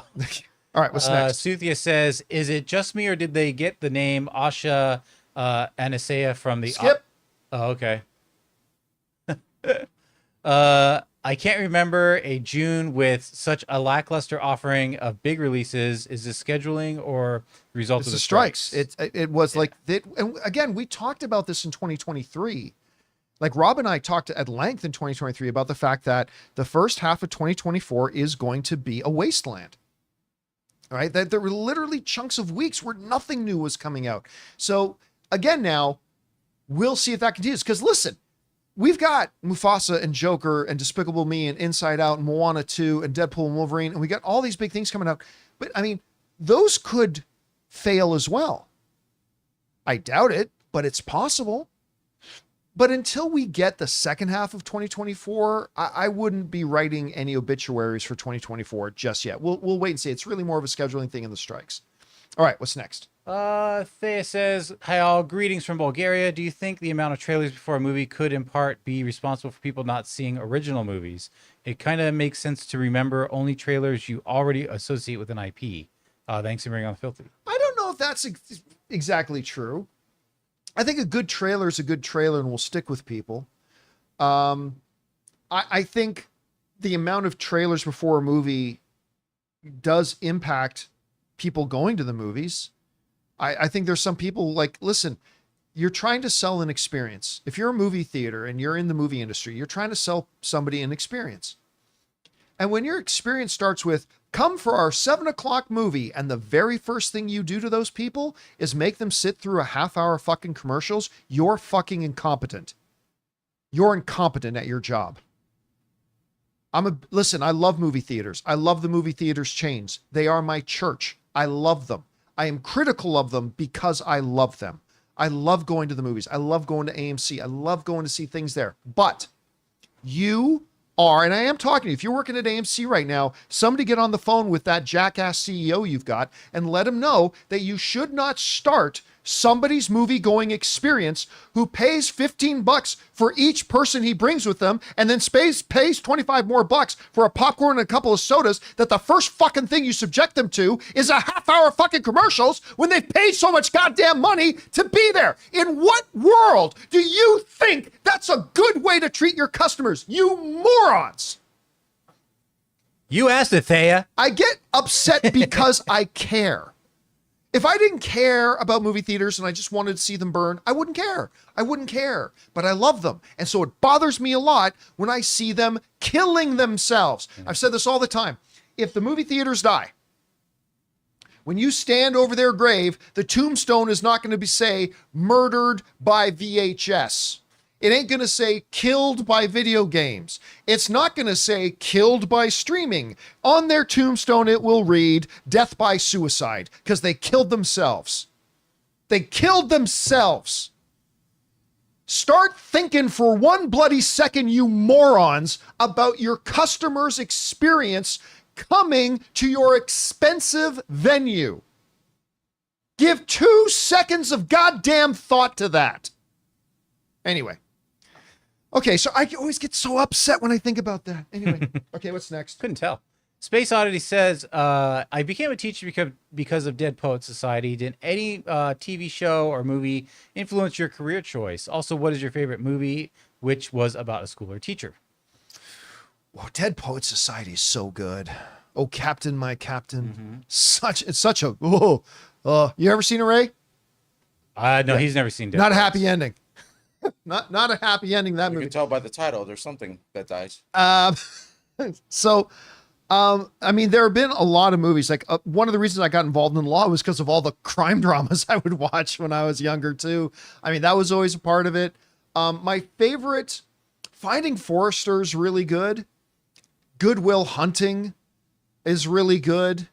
But Dead Poet Society might have to be it. I mean, your favorite teacher movie? like teacher movie, that movie about a teacher. What was that one with Morgan Freeman as well? That's based on a true story, I think. The one with Morgan Freeman. Guys in the live chat, what's it called to me? Stand By Me? No, it's not Stand By Me. And it's not Stand and Deliver, because Stand and Deliver it's not Stand and Deliver. He was like, you can call me the Batman, and he was holding the baseball Lean bat. on Me. That's what it was. Thank you. Millie Magno was the first one in the live chat put that. I knew it was Something By Me. I just knew it wasn't Stand By Me. Lean on Me is a really good one. And Stand and Deliver. Stand and Deliver is a good one. Rock.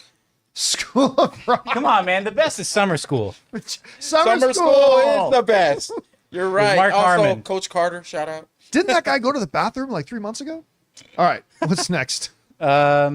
Anonymous says, I like the tipping system and how it's more convenient for everyone, but it's just concerning when people write Chef Rigo and not write their real name, even anonymous. I didn't ask Pan's Labyrinth question from yesterday's show. Oh, yeah. So someone else wrote Chef Rigo, but it wasn't him. That's what the problem is. That's why, because Chef Rigo hasn't, I wouldn't, that's not a real big problem. Yeah, well, I mean, and by the way, if you forget to write in your name, it just puts anonymous. So there's that's that just too. a mistake. Again, listen, we've gone back and forth, but really the advantages of us using the tip link instead of the super chat's just so far away. Like, it allows people who aren't watching live, because 90% of the audience of the show can't watch while we do it live, so they watch it later, and they shouldn't be excluded from being able to send in questions and stuff like that. So anyway, yeah, there's that. Oh, All right. the Holdovers was a good teacher movie. Holdover, yeah, for Yeah, reason, the whole, yeah, absolutely. Just won Paul Giamatti a bunch of awards. All right, what's next? Anonymous says, a fantastic new show I've heard no buzz about is the true crime drama Under the Bridge with Lily Gladstone and Riley Q. I can't remember how to Keough? Yeah, the 17-year-old star Javon Walton is one to watch out for. He really reminds me of young DiCaprio or River Phoenix. Wow. Under the Here's Bridge. the thing. On Hulu, I've that's heard why. of the show, and I knew Lily Gladstone was in it. I didn't even know it started shooting. That's how badly it's been marketed. I didn't even know that show started shooting, let alone is already airing. That's why I haven't heard of it. It's Yeah. on Hulu. Because it's on Hulu. I just don't have it. I Well, just don't yeah, have but access Hulu to it. does a good job of advertising their stuff outside of Hulu. Like, so Yeah. they didn't do a good job with this. So yeah, thanks for putting it on the radar. I didn't even know they started shooting this thing yet. All right, what's next? Let's see. We got Raymond Verada. What's all these comments about fire in space and the Acolyte? I didn't even know that was a thing. Isn't the sun burning fire? That's my TikTok comment for the day. I'm a Gen Xer who's happy we have Star Wars more often now.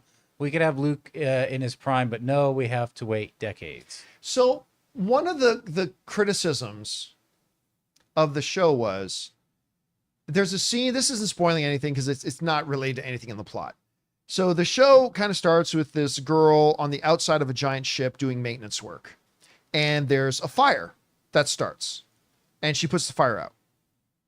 So what people are complaining about and making a big issue out of is that there's no oxygen in space. There wouldn't be a fire. Okay. Sure. But why are you ignoring? You do realize that the most iconic sound, other than maybe a lightsaber, in all of Star Wars, the TIE fighter, right? The TIE fighter? Yeah, there's no sound in space. There's no air, therefore there's no sound. Why aren't you complaining about that? We get it. That shouldn't be happening. You shouldn't hear boom, blah, whoosh. You shouldn't hear any of that in space.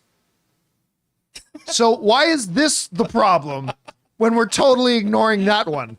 It's just one of those suspension of disbelief. Hey, in that universe, I guess there's a little bit of air in space. Well, I don't because know. the Force binds everything, so you have fire and sound in space. Get with it. That's right. What do you think the Force does? What else is the Force binds good for? everything together.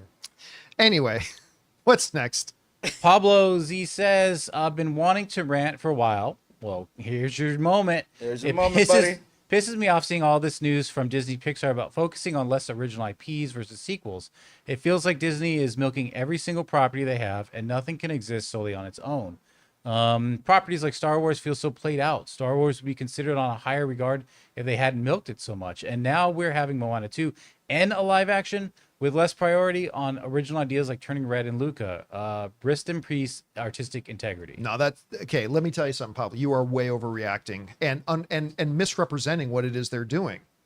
They specifically said we are going to start having a balance because they just went through a long period. They just went through years under Disney's animation umbrella, which includes Disney Animation and Pixar, putting out nothing but original films. Luca, Soul, Turning Red, Strange World, Elemental. Like, they just went through this big, long stretch of putting out nothing but that. Mm-hmm. But were any of those billion-dollar films? No.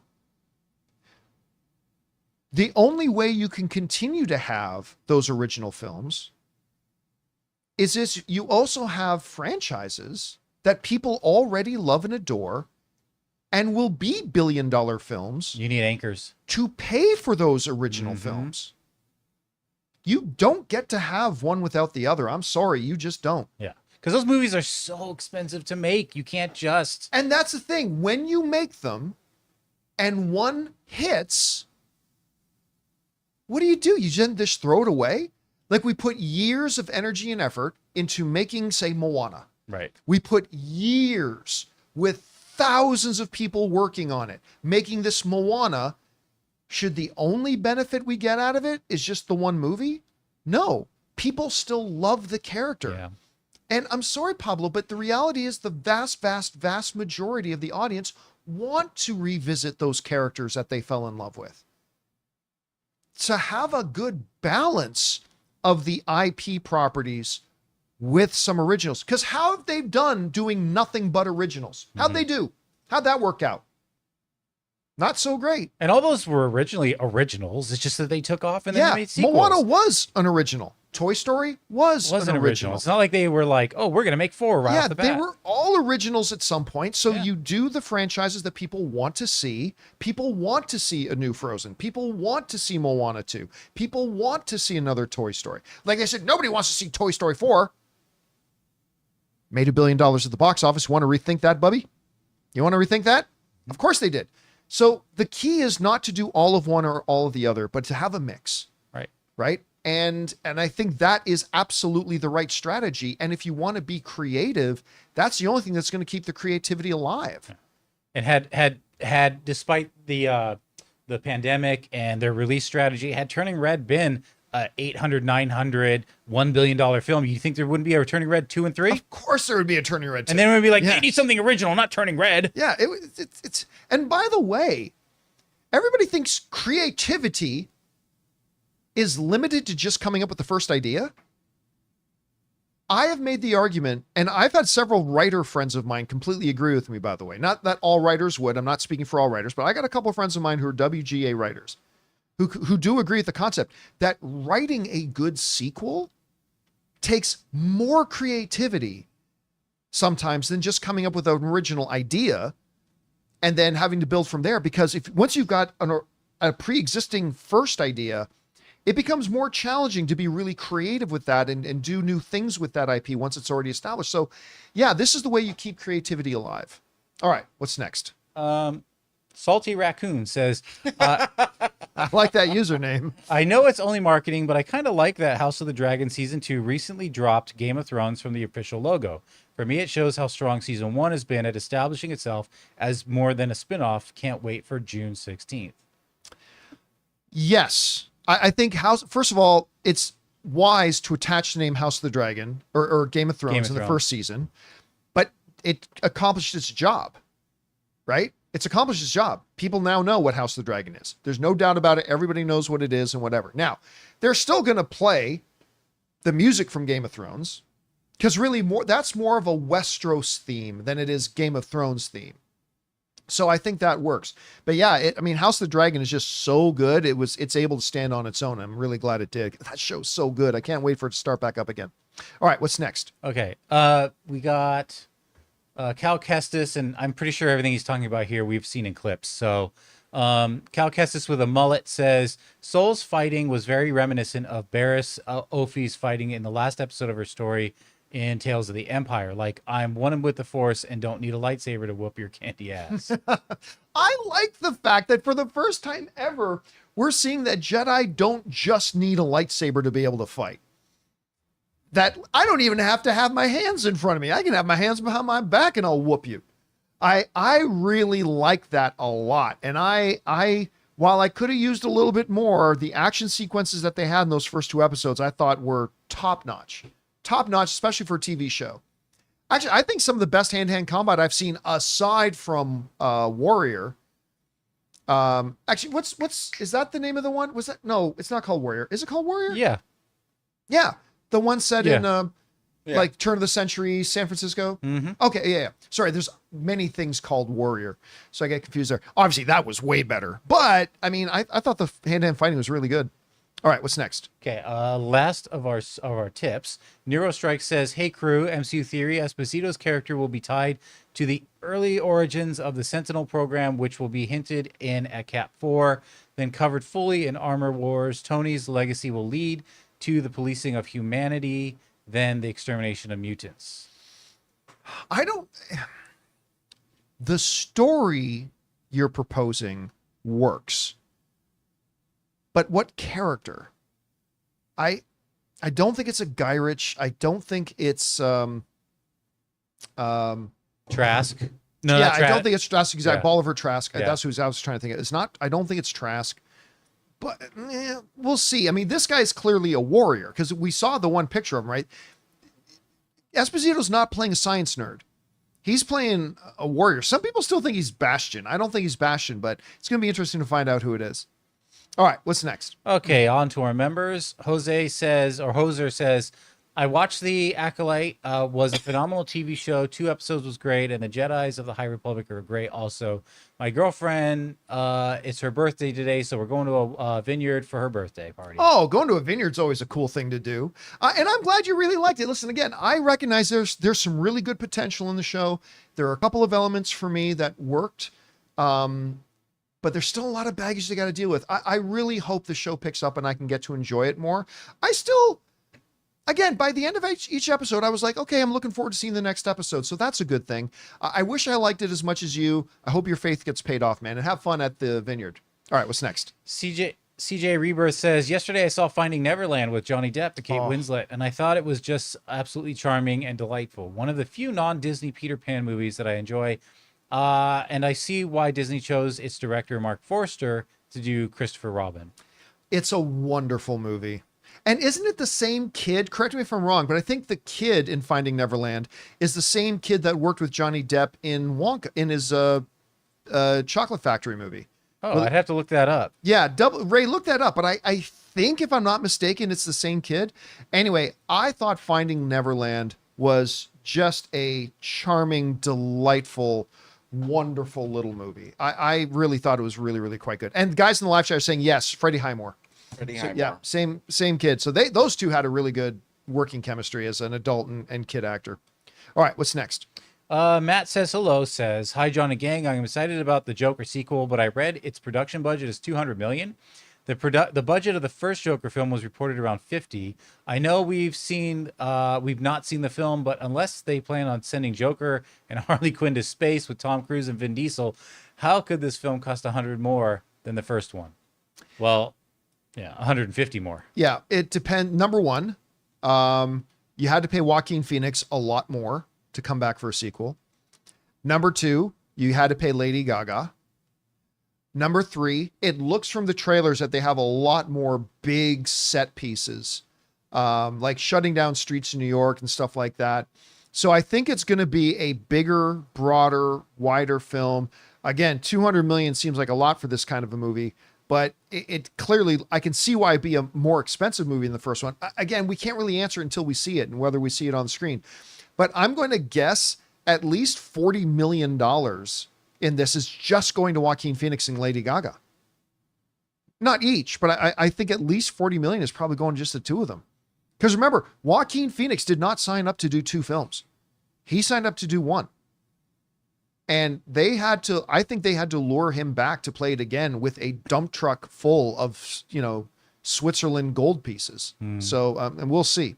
All right, what's next? Jay Superboy says, "I feel like Jedi Master Soul is very similar to Qui-Gon Jinn." I saw a combination of Qui-Gon Jinn and Obi-Wan. Like, he just kind of epitomized the best virtues of a Jedi Knight. And I kind of liked it. All right, what's next? Sir Malmston says that Will Smith gets slapped repeatedly during Bad Boys 4 scene in an apparent nod to Oscar's incident. How will this be perceived by audiences? There is nothing. When you have damage control to do, one of the best things to do is to make fun of yourself.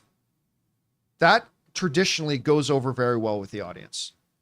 And depending on how it does, I think it could go over very well. Especially, I mean, if Will Smith is the butt of the joke and it's making fun of him and he goes in and does that, yeah. I think it could go over very well. But again, I got to see it in action, All right, what's next? Mr. Hank Dunn says, what was the first movie you saw when you moved to LA? I want to say, what's the name of that Disney movie? Bridge to Terabithia. I want to say Bridge to Terabithia. I could be wrong about that, but that's my guess. And that movie was everything you expected, wasn't it? There's never been a movie that has been more deceptive advertising, because that movie it's a shame because it's a good movie. Yeah. Bridge to Terabithia is a good movie, but it is not the movie they advertised. It is a totally different movie from what they advertised. There's never been a worse case of deceptive marketing in a movie. All right, what's next? Luis says, the backlash that Disney's getting for this new Star Wars show seems more like it has to do with frustration or just how previous installments have not met fan expectations. Or is it really that bad? No, listen, we've heard from a couple people writing in today that they love it. Yeah. I think it's a C for me. I'm still like on the fence. I am completely still on the fence, especially with Star Wars shows on Disney Plus's track record of maybe starting good and then going downhill. And so I'm cautiously optimistic that maybe this will go well. But I mean, you're right in the sense that some of the criticisms about this show are directly connected to the criticisms that other of their shows have rightfully had, because we see those same weaknesses. So where are they going to go with the next 6 episodes? That will determine things. All right, what's next? No Country for Bad Movies says, hey, crew, do you think Craven or Venom 3 will again tease an upcoming Sinister Six movie or Spider-Man crossover, or have they learned their lesson? They better have learned their lesson. Yeah, I think they learned the lesson. Yeah. I mean, listen, that Morbius, aside from how not good Morbius was, that post-credit scene was a laughing stock. And everybody knows it. And people at Sony know it. It was a complete net. Yeah, we should talk. Yeah, maybe we can work together. Yeah, see, yeah. It was so ill-conceived and so horribly bad. I think they have to know now at this point that it's a fool's errand. Because listen, I got a lot of love for the Venom films, and obviously the Spider-Verse films that they've done, the Across the Spider-Verse, Into the Spider-Verse, Can't Wait for Beyond the Spider-Verse. Got a lot of love for both those properties. But if they do another thing where they try to set up a Sinister Six in Craven, I think I'm done. And I've got a lot of hope for Craven. I've got hope for Craven. But if they try to do that again, and they are just not listening to people, I might give up on it. But we'll see. All right, what's next? All right, we got Zach U. Pride, who says, if Alien Romulus proves to be a success and Prey already being one, would you expect them to take a crack at another Alien versus Predator movie? No, 0% chance. They learned their lesson as well. That doesn't work. That simply did not work. And by the way, Prey was a quote-unquote success, but it didn't have a theatrical release. We don't know how many people would have gone to see it. So we can't really proclaim that, oh, it was a big success. Let's put in $150 million to do an Alien versus Predator movie. We don't know how many people would have gone to see it in the theater. So, but I still think no. Then I don't think they're going to do another Alien versus Predator, at least not for a while. All right, what's next? King Daddy Goat says, hey, John and Cruda, I hope you guys are doing great. Have you gotten to check out Dark Matter yet? It's really good, in my opinion. Apple TV keeps bringing bangers. Thanks, Bring on the Filthy. That's the Joel Edgerton show, right? Yeah, I have not had time. I have still not had time to watch it. And you know what? Now with Acolyte out, House of the Dragon starting, and The Boys, I don't think I'm going to get a chance to watch it for the next couple of months. Yeah, the next Apple show I'm going to continue watching is that Big Door Prize. I have my mindset on that. Everybody says that's really good. I do want to keep up with that one. All right. I'm one episode away from finishing Monarch, but that's on Apple TV. Ooh, Yeah. get the last episode. Yeah, Last episode's really good. All right, what's next? Shadow Knight says, hey, John, not sure if you talked about it, but have you seen the trailer for the final season of Umbrella Academy? If so, what are your thoughts? Yeah, I thought the trailer was really solid. This has been a show that I have thoroughly enjoyed. Like, it is weird that for a period of time there, the 3 best superhero shows on TV, none of them were Marvel or DC proper. Notice I said proper. They were The Boys, Umbrella Academy, and with Robot. Yeah. Why am I freezing on the name of the show? Oh my God. Yeah. Yeah. With Brendan Fraser as Robot. and I'm totally freezing on the name of it. Anybody in the Doom Patrol? Yes, Doom Patrol. Man.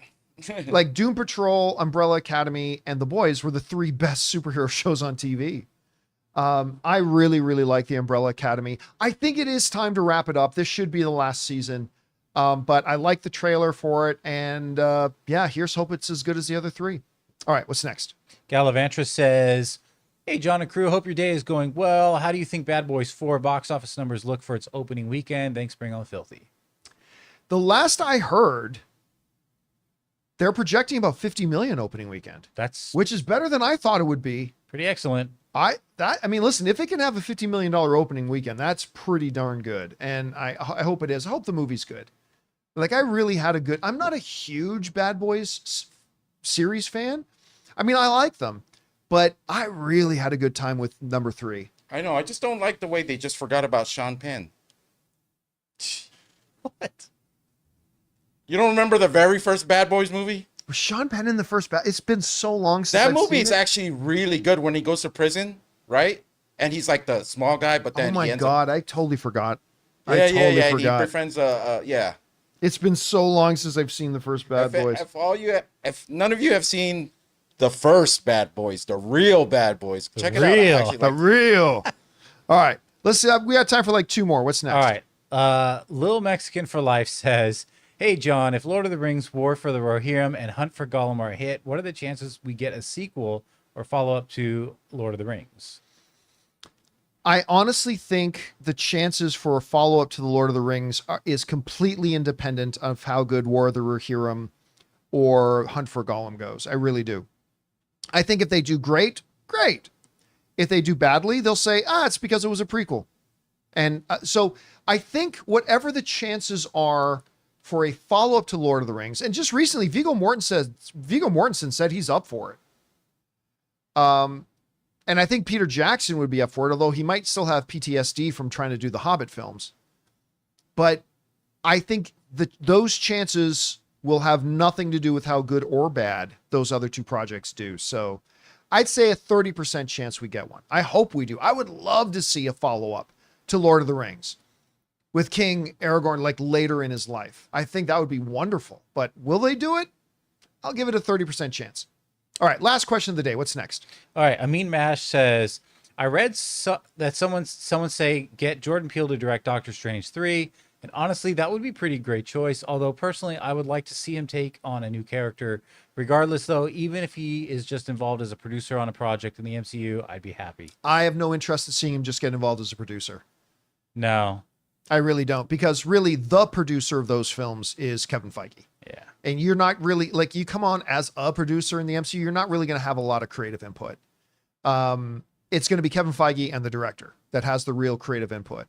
And so I would like to see him as a director. That's right. Because if he comes on as a producer, it'll be in name only, really.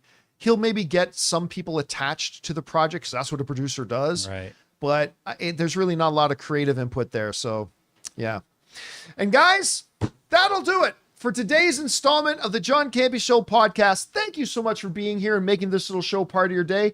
Big special thank you to all you guys who sent in questions. Number 1, because you gave us great fun things to talk about. Number 2, you supported our channel as you did it, and all of us involved with the show. Thank you guys so very much for your support. Just a little reminder for those of you who are channel members. First of all, thank you for being one of our beloved channel members. We did a channel member town hall meeting the other day, and it's still up there on the channel. You guys, if you're channel members, you can go and see it. If you're not a channel member, you can't see it. So yeah, go and check that out and get caught up with some of the things that we're doing around here. So for Ray Ora, Yeah, see you guys later. Jonathan Voico, See you guys tomorrow. my name's John Campea, and until next time, my friends, bye-bye.